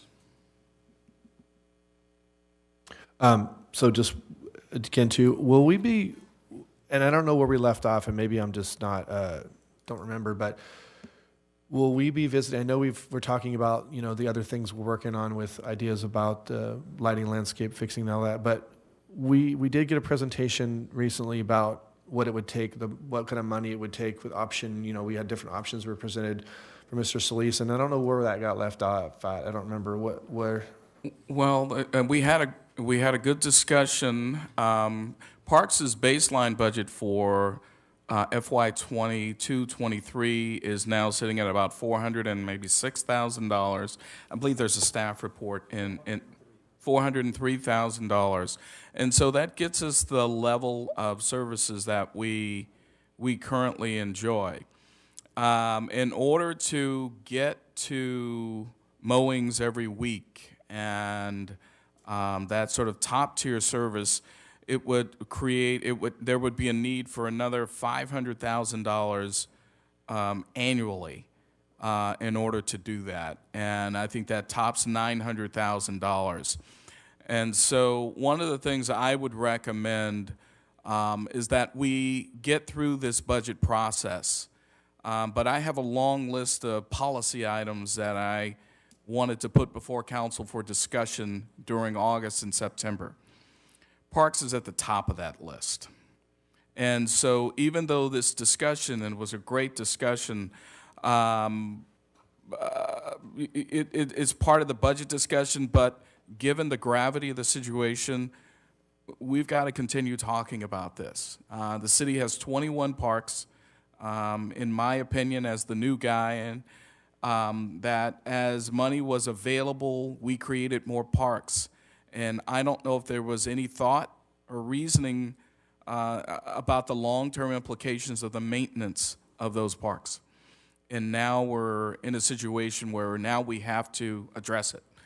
We've got LLDs that are using 1990 rates. So, and the LLDs are not dispersed evenly throughout the city. So we've got to figure out a way. So it's a larger issue. It's a bigger issue. And so I think it actually deserves its own series of conversations. And then if we decide to do something or come up with a solution, then we do that in the public forum. If there's a need to amend the budget based on anything new, then we can amend the budget at any time and increase those services. A budget is just a plan. That's all it is. I usually don't like to amend it any more than twice a year, but it is just a plan. But I think, given the gravity of the situation, I would recommend we go with the baseline service, but when this budget is passed on the 21st, that first meeting in July, you're going to see parks back on the menu. And we're going to, because we need to keep discussing, how do we figure this out? How do we solve this problem? It's a big problem. That's my recommendation, Mayor. Okay. Well, I appreciate that. So if we pivot in July and come back and start talking about parks, any decisions that are made at that point about what we want to do, does it not then affect our budget that we just approved? I mean, the budget that we're going to approve can be amended at any time during that biennial. Okay. So whatever we decide. And I appreciate you. Go ahead. You got something to go ahead. Oh. I appreciate that, and like you said, it's just a plan. And I'm just, like I said, I'm 3.5 years on I'm 3.5 years in on my term, and what to me was one of the main things that I wanted to see solved. And I'm not saying you haven't been here 3.5 years, but I'm just saying I've been here 3.5 years, and we still have yet solved this, and we don't even really have a plan. We have some ideas, but we don't really have a solid plan, and it is frustrating because I just don't seem like it's that can that just keeps getting bigger, and we just keep kicking it. Right. And now we're just pushing it down the road because it's so big. So I look forward to those discussions in July on this and see if we can't get something moving forward on this topic. Mayor, I'll offer you this in hopes of somewhat mitigating your frustration. I think we've got more transparency on this problem now than we ever have. And so before we can, if you've all heard me say it, we can't solve it unless we can see it. And so I think thanks to Director Solis and Director Boring and their staffs, I think that, we can dissect and trisect. At least now we know where the problem is. Now the question is, how do we fix it? So we're further along, and so I hope that helps. At least that's my best attempt. Okay. But we are further along now than we ever have been. So anything else from the council on the budget discussion before we move on? All right, and no public comment? No public comment.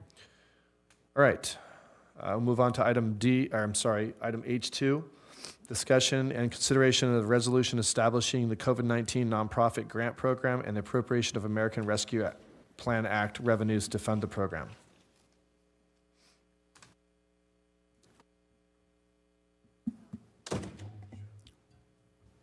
Good evening, Mayor, members of City Council, Amy Mendez, Economic Development Manager.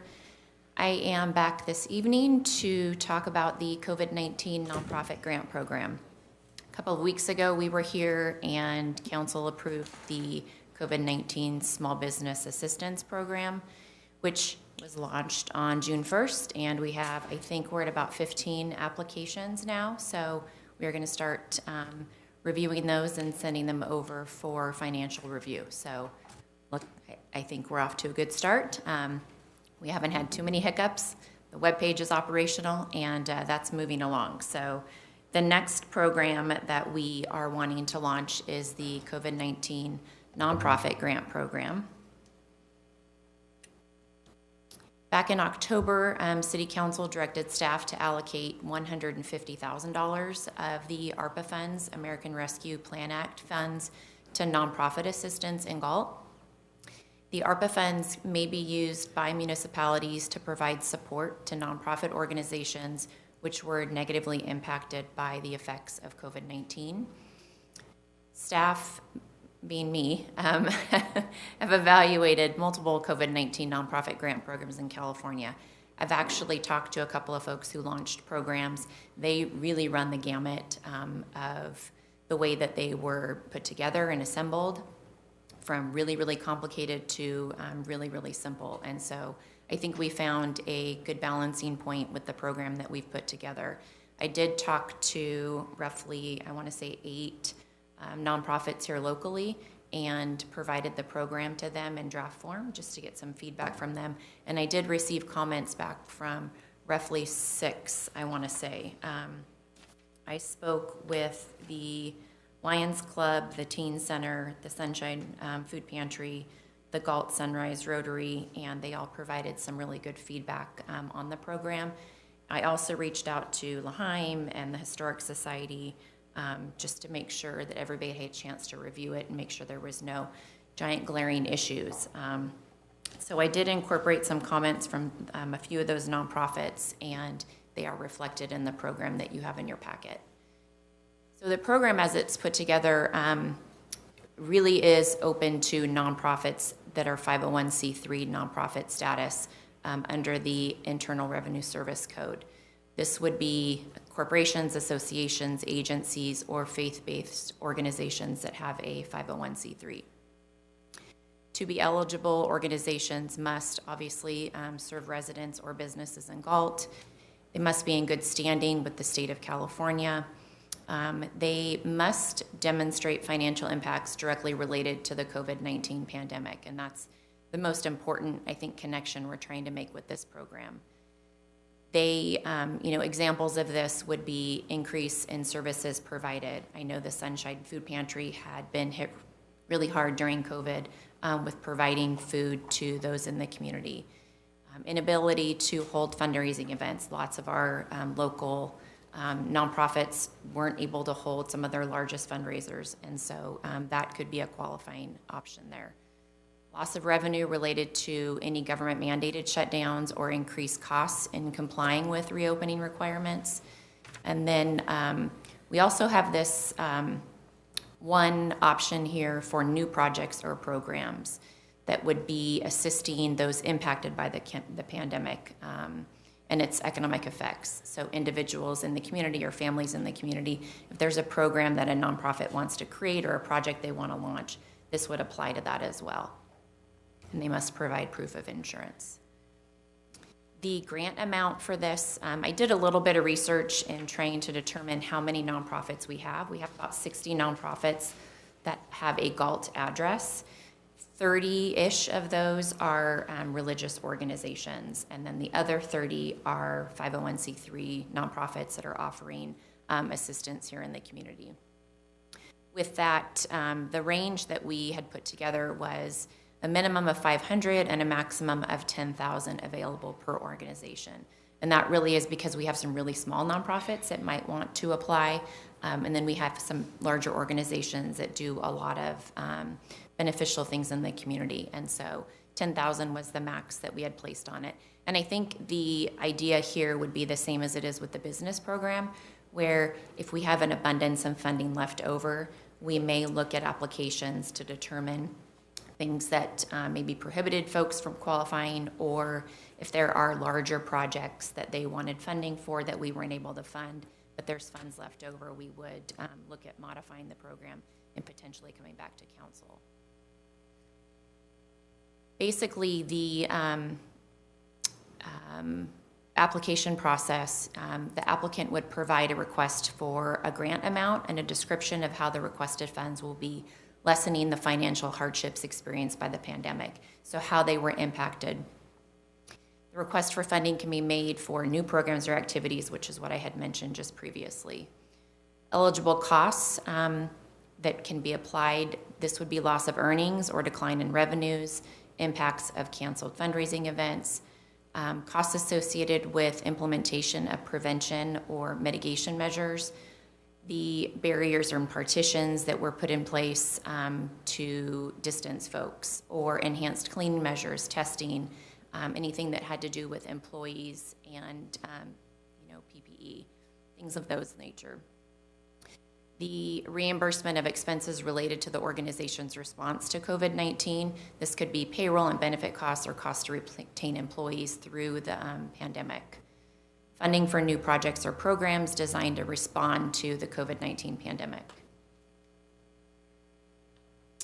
For the application process, I am looking to open this on July 5th. I'm trying to get through some of the small business assistance applications first before launching this. So July 5th is the target date. It would be open for 30 days.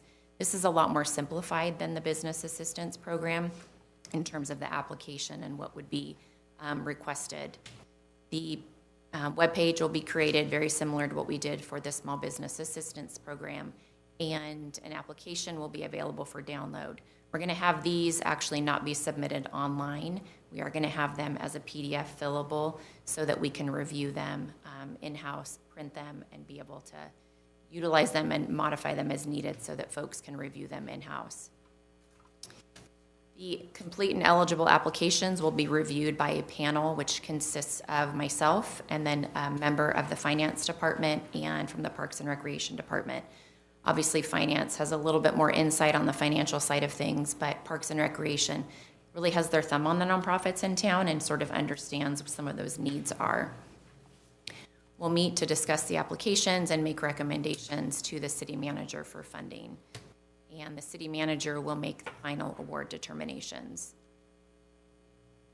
We'll begin marketing and outreach efforts with direct contact to the nonprofits. One of the nice things about this, instead of having to do mailers to hundreds and hundreds of businesses, which I'm doing right now, we have access to all of them. So we know how to get in touch with them and we can provide them the information for the program.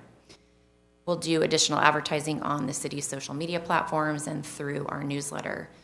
Honestly, you know, at the end of the day, the goal here is to get as much of this funding out to the nonprofits as possible. And so being flexible and working with them, even in talking to some of the nonprofits, particularly I had a conversation with the teen center and there was a concern, you know, we just don't know how sophisticated some folks are in filling out applications. And, you know, there's not a lot of them. And so I think it'll be a little bit easier for us to handhold versus the small business assistance where we're anticipating to have several hundred applications come through. And so this, I think, a little bit more assistance that we can provide at the city level.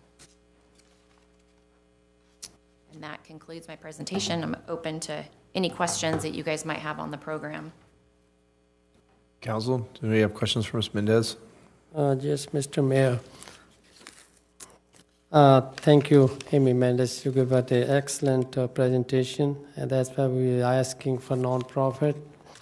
My just a clarification. On the report, you said the staff said it's come from $500 to $10,000, and we have a 60 business, 30 is 501c, and 30 other, right? Because there is a minimum requirement. When the application passed the minimum requirement, then what kind of criteria you guys might be using from 500 to 10,000? If you can a little bit give me the insight. So if you review the actual program guidelines that are included in the staff report, I tried to keep the presentation short just because I didn't want to have to, you know, go into a lot of detail and, you know, bore everybody. But we are requiring that they provide us with their agency budget showing actual revenue and expenditures. We're asking for, and that's actually for 2019, 20, and 21. We kind of want to see what that looks like across the board. We're looking for current operating budget showing revenue and expenditure projections.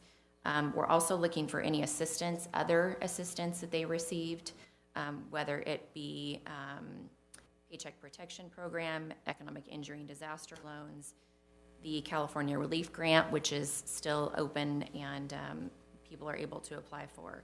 And so we also are asking questions about what it is that they're requesting funding for. So we're trying to verify what the COVID-related loss is so that we have an idea of what we can fund them. And then if it's a new project, we're asking for how it's going to affect you know, folks that are affected, that were impacted by the COVID-19 pandemic and how that helps them. So, it's a comprehensive application. We're trying to gather as much information as possible and really looking at what that grant amount is to balance it so that we have an idea. And, it might mean that we don't fund it fully. It might be that we don't see the justification for a full 10,000, but we fund it at 5 because we see the need for that amount. So there's some flexibility built in. Okay, but I'm talking about if you 10,000 or make a decision 5,000 or 4,000, it can be depend on the what kind of revenue you have, or it depend on how many employees they have and how it can work. It can be. It really, when they have to apply and they have to give us a justification of what they are asking for. So us understanding big picture, this isn't one of those, what was their revenue loss? I mean, we are looking for that though. That is something we are, wanting to understand if they did have a significant revenue loss as a result of a fundraiser that wasn't able to be held, big crab feed that they do every year. Understanding what that revenue impact is, but also looking at other funds that they've received through other avenues, because there's been lots of other programs out there for nonprofits to receive funding through. So, I think it's going to be a comprehensive sort of look at that. Thank you for the explanation. Thank you, ma'am. Ms. Mendez, two questions. Kind of piggybacking on what the Vice Mayor was saying, I'm thinking, if we had, if you had, 100, or I'm sorry, you said there's about 60 nonprofits and 30 of them are faith-based. So let's just say we end up with 30 that are, like Rotary and, your typical ones that come to mind when you think of nonprofits, Lions Club, so on and so forth. At like a 7,000, let's say that they applied for, I know it's between 5 and 10, but let's say you had, those all apply for 7. You're only talking about 20 organizations that would get that money. So I'm starting to think and maybe I'm wrong. I guess we won't know till we actually see what kind of applications come in. But I'm concerned that maybe 150 isn't going to be enough. But maybe I'm wrong. I don't know. I just feel like I guess we'll see when it comes to the money how quickly. So if someone applies for, let's say that we have an organization that applies for 10,000, they say and they justifiably prove that they lost $10,000 in potential fundraising or whatever. And other costs, together is 10 grand. Will there be a time period where you'll wait to see how many other people apply before you start approving those 10,000? Yeah, we're going to close the application period before we even review them. Okay. And so the idea would be that we're able to review them all together. Okay. And if we did fund all 30 of them with $150,000, we could grant $5,000 to each business or each nonprofit. So, I think that this was a balanced amount. Obviously, not everybody's going to apply for $10,000. So there's some flexibility there. And I think, too, when we can look at it as a whole, it makes it a little bit easier for us to determine how we are divvying that money up. Obviously, if, everybody applies for $10,000 and we don't have the money for that, we're going to try to determine what the best route is to reduce those amounts based on what the need is by each of those applicants. Right. Okay, and then my second question was just the parameters of the program, and where it is going to be reviewed by some community development staff. So this is different. This differs from the business program because of the business program, you're having an outside entity review the financial documents and so on, right? And how is that? But you don't think that'll be the case with this program because there won't be financial you're not going to have people that are saying, I'm not comfortable with having people in the city staff look at their financial documents, or do you think what's different then? We're looking for revenue and expenditures. We're not asking for tax information. Okay. And so it's just really budget information that we're trying to collect. And I did, actually had one nonprofit who said, I don't know if we would apply because we wouldn't want to provide that information. That might be something if we have funding left over, we come back to council and say, because we have to pay a consultant to review every single application right now. And it's not cheap. And so, we're trying to be cognizant of that. And, this is a much less complicated overview. And, we're not reviewing tax returns. We're just looking at revenue and expenditure information for each entity. And like I said, with 30, it's a lot more manageable for us to do in-house versus going outside to a consultant. And so where I was going with this question is that, but in part was that the parameters of this, you know, that it's reviewed by some staff, and then our city manager has the final say in that. So, and again, I don't know, and Mr. Splendario just totally stopped me if I'm kind of crossing over, but finding out now how this differs from the other program, my question would be, if we have a third party reviewing the other program, but the city manager has full discretion at ultimate decision making, what criteria, Mr. Hines, would you be using to make that final decision if you're not able to see the documents from the other? Well, I'll base the information on the analysis that's given to me by Ms. Mendez. And then I'll make that decision at that time, knowing that that decision will be, I'm sure, scrutinized, and I will make sure that we'll have proper justification. The other difference is the nonprofits, their tax returns are in the public domain. Okay, so I can go find a Form 990 for any nonprofit in this town and tell you what their taxes were. I can't do that for the private indices, the private businesses. Right, and I think that's why this question, and that's why I looked to Frank, because we're talking about the nonprofit, and I think what I'm finding out just listening to this and realizing that there's that verbiage in there is, I'm kind of referring to the business program, like how would you be able to, because you're not able to see those. So maybe this discussion could happen outside, because I know we're not talking about the business program right now. It's off topic, but I had someone present that to me, and it clicked in my mind right now. It was like, well, you know, how if we have a third party reviewing our things, then so we can talk about that off. I think too that one clarification is that the city manager's discretion, yes, at the end of the day, he has this like final approval on everything, but it's pretty black and white. We know what the revenue losses and what they qualify for under the program, and that's what their grant amount is. They can't qualify for more than what their, you know, whatever their max amount is in the category box. The city manager's discretion will be applied, though, to determining targeted businesses versus non-targeted, and so I think that's when that will come into play. We do have some gray area there with businesses who were, you know, they don't fit in the hospitality or restaurant or drinking establishment, or, you know, under the category of entertainment might be a little flexible, and so I think from that perspective, we will, you know, ask him for some assistance there. Okay. Or I provide a recommendation and he gives me his, you know, approval on it. Like I said, my question was geared more towards the other, and I just apologize. It was presented to me after we had approved the other program. So again, this will be open for, you're going to try to open it July 5th if we approve it tonight, and it'll be open for how many days? 30 days. 30 days, okay. All right. Does anybody in the council have any questions for Ms. Mendez on the program? I have a comment. I appreciate the outreach you did with the nonprofits. I did receive several telephone calls about this, and wanted to publicly thank you for your work on this, along with all the other things that you're responsible for. I love the fact that this is out. It was a great staff report, very thorough. Having been a part of several nonprofits in the past in executive board positions there, this is going to be easy to do, and I appreciate that, because, you know, I'm just thinking back, if the youth sports league that I was involved with had to do this, we could click a couple buttons on a computer, you know, all that would come up. I may even provide my tax information from that league and say, here's what we have. So it's going to be, I mean, it's going to be easy to do. And I appreciate you offering the help to our nonprofits, because not all of our people that are involved with nonprofits have the finance background or anything like that. And so I think this might help get more applicants.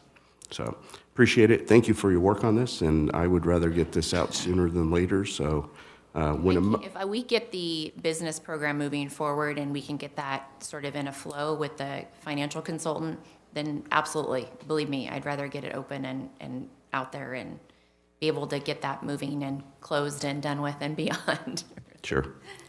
So thank you. And when the time for motion is appropriate, I'd like to make a motion. Okay. Well, if anybody else has any comments, if not, I will look for a motion. Okay, all right. Well, with that, do we have any public comment on this item? No public comment. Okay. All right. Well, with that, I'll be looking for a motion to adopt the resolution establishing the City of Galt COVID-19 nonprofit grant program and appropriation $150,000 of American Rescue Plan Act ARPA funds to the program. I have motion by Councilmember Lozano. Have a second? I'll second. Seconded by Councilmember Papineau. Can I have a roll call, please? Vice Mayor Sandu. Aye. Councilmember Papineau. Aye. Councilmember Vandenberg. Aye. Councilmember Lozano. Aye. Mayor Farmer. Aye. Resolution is approved 5-0. Our last item is going to be H3. And it's going to be the May 19th, 2020 urgency ordinance regarding the transient occupancy tax. Mr. Hines? Mr. Mayor, Mm-hmm. I can make a statement. Out of abundance of caution, I will be recusing myself from TOT portion of this discussion only due to my hotel business interest in this city. So. Okay, thank you, sir. I'm going to leave. This is the last item, or? Well, we have council comments and stuff, so we'll call you back in. Okay. Yeah.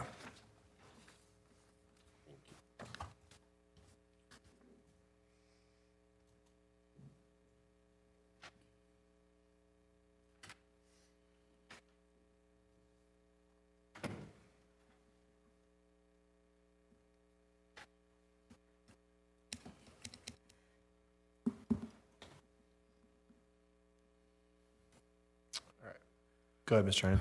So, members, when we last spoke about the TOT, council was informed that back on May 19, 2020, the council adopted an urgency ordinance to suspend payment of the transient occupancy taxes from our hoteliers. At this time, we estimate that roughly $280,000 in TOT has been deferred by the two hotels operating in Galt. The third hotel has been paying their TOT all along.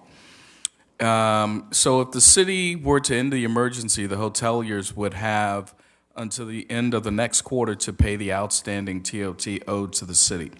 And so that's written into the urgency ordinance. We reached out to the two hoteliers who would be subject to this payback. The consensus between the two hoteliers is that there's a preference for a 9-month payback versus a 6-month payback. And current law indicates that it's a 6-month payback, which means that if we pass an ordinance, it'll be effective July 1st, which enables the hoteliers to pay us back on December 31st, 2022. That's the 6-month option. What the preference is, based on the consensus between the two hoteliers, is a 9-month option. And so if we choose this option, we'll have to make the action effective October 1st, 2022, which enables the hoteliers to end, basically pay us back by the end of the first quarter of 2023. I can't believe we're saying that already. The first quarter of 2023 to defer their TOT. So those are the two options that we're putting before council right now. If there's sort of a general consensus, we will draft a resolution to do that, and we will have that ready for the June 21st meeting. If there's a decision, so 6 months or 9 months. So how would that affect, because I know that the TOT, this is kind of a part of the emergency ordinance, a smaller piece of that, right? So by waiting to do, if we were to decide as a council to do the 9-month, and that doesn't go into effect till October, how would that affect us being able to do anything with the other piece of it before October? Does that make any sense? Yeah, if you're referring to the local emergency declaration. Yeah. So if the council does the 9-month, the local emergency resolution or declaration would cease October 1. If the council elects the 6th month, it would cease July 1.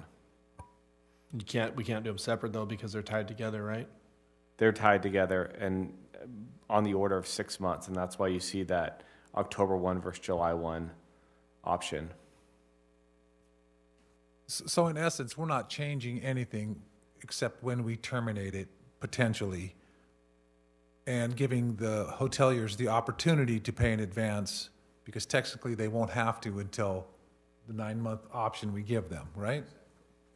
But it's still in the same fiscal year, still same responsibilities, still same commitments. Yes. I support the 9-month option. Commissioner Lozano?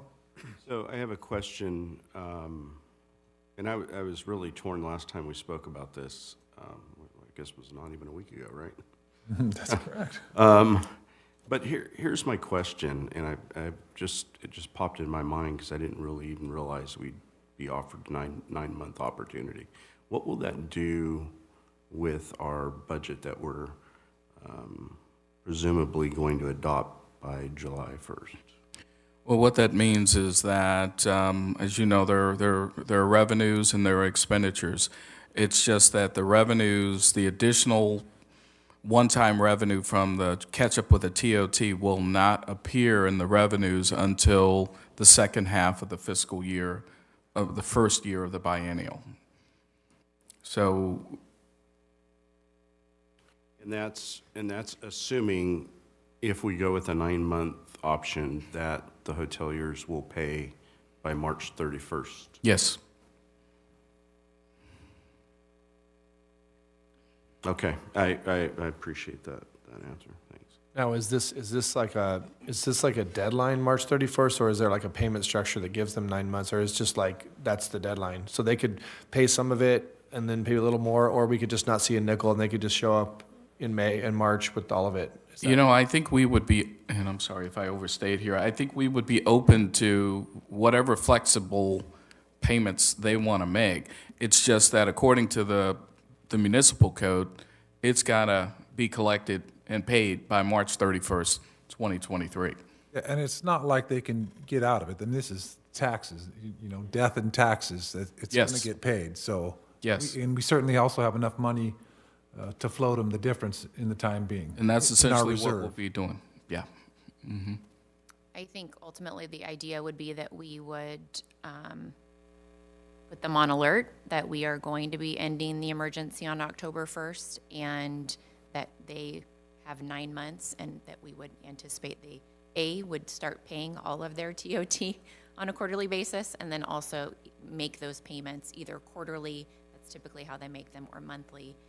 And we're welcome, you know, happy to work with them to kind of determine what that looks like. But we definitely would let them know that that deadline would be coming on March 31st. And so they would need to figure out a way to start those payments or have a lump sum to us on March 31st, whatever is best for them. So, Ms. Mendez, to clarify that, and maybe I misunderstood, so they actually, it's not just about the 9 months to pay it back, but they actually currently, or could possibly, one of them could currently not be paying right now, so they would start paying again their regular payments in October and then be liable to pay the back by March, right? Okay, so we're basically giving them also another, 3 months before they have to start paying regularly on their current, right? Well, Or no? basically, the urgency ordinance would still be in place, so they still could defer it. That's what I'm asking, yeah. The deferral stays in effect effectively until whenever that new drop dead deadline is, whether it's December 1 or December 31 or March 31. It's up to them if they want to start making payments to get out of the hole. That's totally acceptable, or they can, you know, whatever. Just want to clarify that. And I think in the conversations that I had, they were definitely willing to begin that process. I don't think there was any intent to continue that deferral. Okay. Any other council comments? And this would be, just to make sure I understand it right, we're talking about a resolution to end the TOT deferral and require it to be paid back. The greater emergency, the other parts of that allow our businesses to serve outside without paying a fee or that, those would still be in effect in this situation, right? Those would be in effect until July 1 or, I'm doing my math, October 1, depending if council chose the December 31st TOT deadline or the March 31st, 2023 deadline, because there's essentially a 6-month window that is tied between the cessation of the local emergency declaration and the full repayment of the TOT. So to answer your question, no, it wouldn't be throughout. They wouldn't enjoy the same period of time that the hoteliers do. It'd be, like I said, either July 1 when the emergency ends, or October 1. Well, that would give us until October 1 if we need to consider any ordinance changes. Maybe we want to keep some of the things that we've learned from COVID. So that seems to make sense to make it effective October 1st. Do we have any public comment on this item, Tina? No public comment. Okay. Well, I would be in favor of the 9-month. I appreciate you reaching out to the businesses and the city being flexible with these 2 hotels being, I mean, we don't have a lot of them in town. They obviously were hit with a heavy burden from the pandemic. So I appreciate the council's willing to do this, and I think I would be willing to support that if that's the. So are we looking for an official vote or just a consensus here on this? Just a consensus, and I think I have that. Okay. Okay. All right. Well, with that, we will move on to, I'm going to ask, someone to ask Vice Mayor Sandu to come back in. Yes. And then while the Vice Mayor, can someone step out and ask the Vice Mayor? And while the Vice Mayor is making his way back, I'm going to ask staff. Yes. If they could come in and see if there's any comments by staff.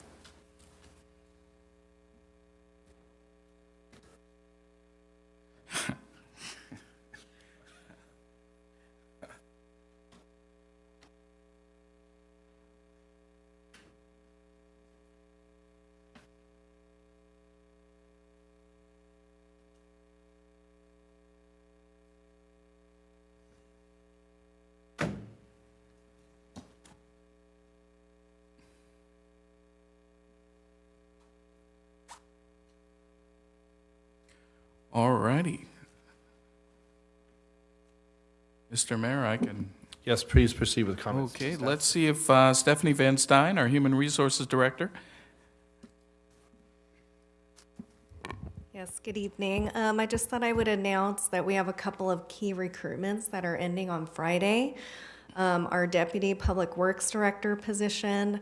We also have a senior engineer and associate civil engineer opening. All of those are closing on Friday. So if you know of anyone who's a licensed professional engineer, please let them know to apply. Thank you. Thank you. Parks and Rec Director Armando Solis. Mr. Christmas.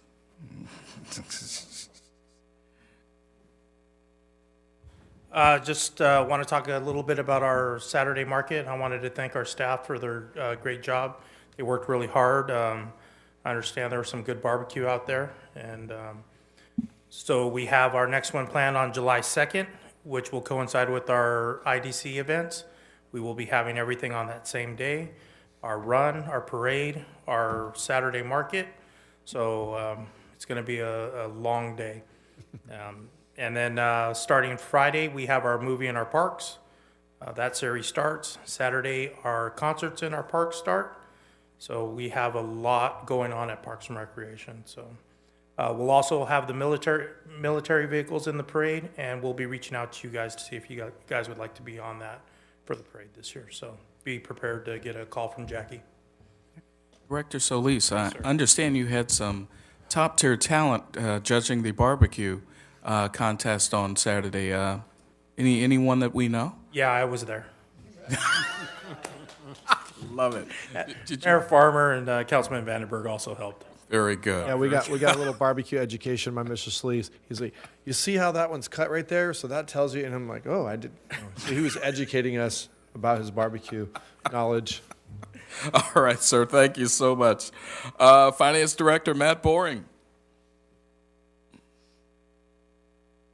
who's about to birth his first budget. as finance director. It's almost there. I just want to announce that we were able to fill our budget analyst position, so we're excited to welcome Lana Nielsen to the city, and she brings over 25 years of experience, so we're really excited. Very good. Thank you. Chief Kalinowski.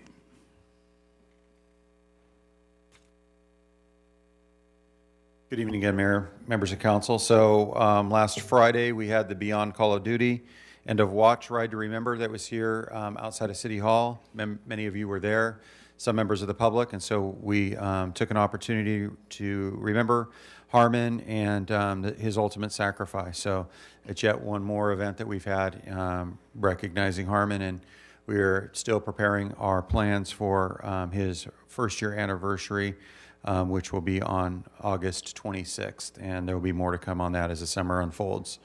And then lastly, internally, it was alluded to during some prior discussions, we were able to promote some folks internally. So effective this last Monday, the 6th, Rod Fisher was promoted to sergeant, and then next Monday, the 13th, Kyle Slater will be a sergeant being promoted and starting his role as a supervisor. So we have some other anticipated moves and things going on, and that will occur once we have some stability with our staffing, as we've alluded to other planning efforts to making sure that we have people in place. And so when we're afforded the opportunity to do that, we'll do something like that probably in the fall, for we'll at least have one more supervisor. And then that's all I have, except for, I think, Councilmember Lozano. Yeah, I just have a quick question, Chief. Sorry to spring this on you, but it just kind of dawned on me. I was out and about today and happened to run into probably a handful of CAPS volunteers. And the one thing that I have noticed or haven't noticed is their involvement in the community events. Are we prepared to get them back out? And because they were just such a great contact and with the community at these events. And yes, and we do when we have relevant events, and so we had them out there for the Historical Society event about 3 months ago, I guess it was now, and then they'll be there for the 4th of July event and obviously National Night Out. So as we kind of come out and get more normal. Yeah, I kind of figured that was the case, but you know, I was thinking the Saturday markets would be a great opportunity for them to wander around and be an extra set of eyes, but also make that connection. So anyhow, yeah, let me talk to staff about that and see. Okay. We usually do that based, we get prompted from, the event holder. Right. Maybe we missed that, so we'll look at that. Okay, thank you. No problem. And that's all I have. Thank you very much. Thank you, Chief. Community Development Director Craig Hoffman, we haven't heard from tonight. Most people consider that a blessing. So council members, on Monday, your building officials started. Zach Carver, he previously worked for the city back in, I think, 2018 and 19.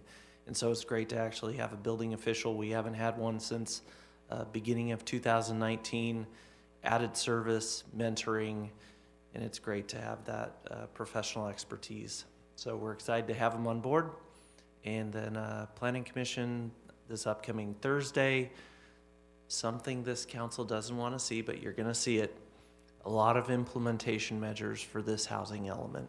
And it's something you're going to be seeing in the upcoming months, ordinances and resolutions to implement that thing. You're right, Craig. We didn't want to hear from you tonight. All right, I'm done. Interesting. Thank you all. All right, Public Works Director Mike Selling.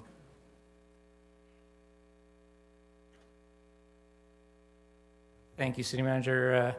Good evening, Mayor and Council. I guess I'll keep with the theme. We had a couple of folks sail off into the sunset on us last week. Mr. Mark Clarkson, our city engineer, and Mr. Gary Whitehead. And Mr. Clarkson had about 11 years with the city, and Mr. Whitehead over 30 years. So unfortunately, a lot of institutional knowledge walked out on us. But I think the good news is that they're both more than willing to pick up the phone if we should ever need to pick their brains. And then I want to welcome Marshall Bobson, our new senior equipment mechanic, who's just started. And we've been without a mechanic, period, for several months now. So we're excited to have him on board, and I'm hopeful that we'll be filling the other mechanic position again shortly. So, and that'll help our streets guys who've been doing an admirable job of keeping our fleet maintained in that interim to free them up for more of their typical duties. So with that, thank you very much. Thank you, Director Selling. Economic Development Manager, Amy Mendez.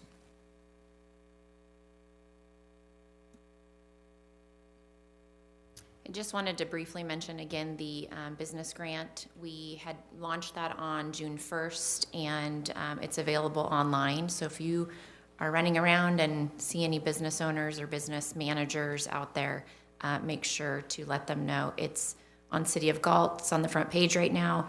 It's cityofgalt.org/business grant. So it's a pretty simple application, that initial one. So we do have mailers that we're sending out right now, flyers that are going out to all of those businesses that we have business license information for. So those will land hopefully this week in the mail. So, but yeah, if you could just spread that word, that'd be great. That's all I have for this evening. Thank you. Alrighty, thank you. City Clerk Tina Hubert. Nothing, thank you. All right, Mr. Mayor, that concludes staff comments. All right, thank you. Moving on to item J, comments by city council members and future agenda items. Vice Mayor Sandhu. Thank you, Mr. Mayor.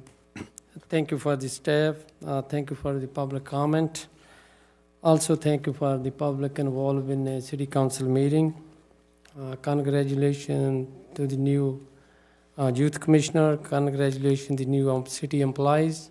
And also congratulations to the promotion. I did a few things. I attended. I joined Saturday Market. It was a good turnout. Mayor Farmer and council member Jay Bernberg were challenged to win barrel race. It was interesting. And there was a barbecue competition. I also got a chance to see the end of watch Right to Remember's trailer that made a stop in Galt to honor Galt police officer Harminder Garewal.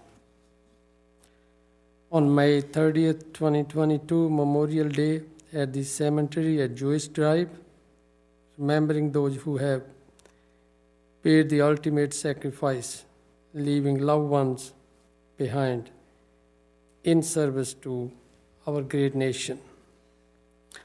On May 21st, I attended Community Cleanup Day with the Beautification Committee members and Youth Commissioner.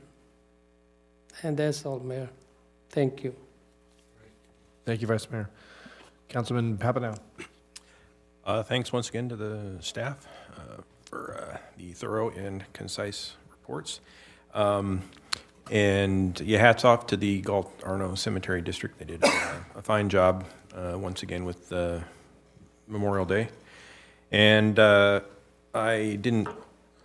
wasn't at the market late enough for the barbecue.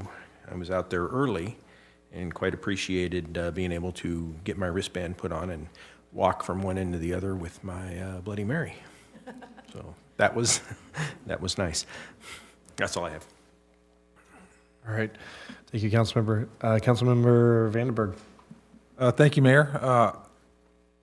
Congratulations to the Youth Committee. One of the youth commissioners is a neighbor of mine, a very fine young man that helps an elderly couple that live next to him, putting up lights and Christmas lights and that sort of thing. So it's very good to see him take that position, and I'm sure he'll do great things with it. I really appreciate public comment. It's the one time when the public can address the city council, staff, city manager, and legal all at the same time. So good on you for taking advantage of it. Thank you to the staff for the good reports. It's a lot of material to read, but it's very informative. And I would just like to say to the things that were said earlier or decided on earlier, it's not always, the city manager had a program in a previous city for bringing regular citizens up here and giving them just such scenarios and making them decide, and suddenly they realize it's not as fun as it sounds on Facebook. And so I don't necessarily take pleasure in, every decision I make or decision I support, I should say. But I do my best to do what's best for the city overall, top to bottom. So I'll just leave it at that. Thank you. Thank you, Councilman Lozano. Yeah, I was down for a good week, and so my family had to divide and conquer some things, but I was able to get out to a few events, many that were already mentioned. But I also wanted to say that on Saturday, I was able to attend the celebration of life for Maisie Myrick, who was a longtime resident here in Galt, Rotarian, and longtime member of the United Methodist Church. She was 94 years young, and one of the things that was mentioned by one of the speakers was that most people outlive their friends if they're 94 years old, and this certainly wasn't the case. There were a couple hundred people in that small church, and I'll tell you, some were family, but she had friends of all ages, and so it was nice to honor her, see some old friends that I hadn't seen for a while, but yeah, it was a good showing and certainly a good celebration. The honor ride that came through last Friday was amazing. These honoring our fallen officers throughout the country is important and certainly something that we want to continue to do and not forget. So I thank the chief for his work on really putting something special together for the one-year anniversary of Harminder's passing. And there's some other things, but I'm going to stop there. And thank you for the community that came out and spoke.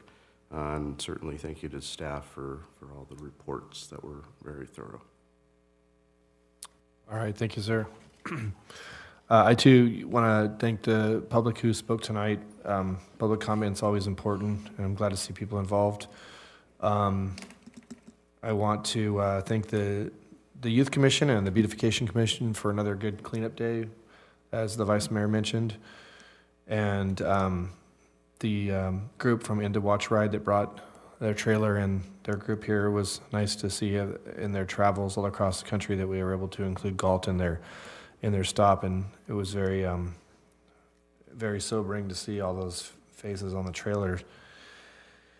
Also, the Memorial Day ceremony, as Mr. Papineau mentioned, was very good. Again, very well. Hats off to the cemetery district for doing a great job decorating. It was a great event.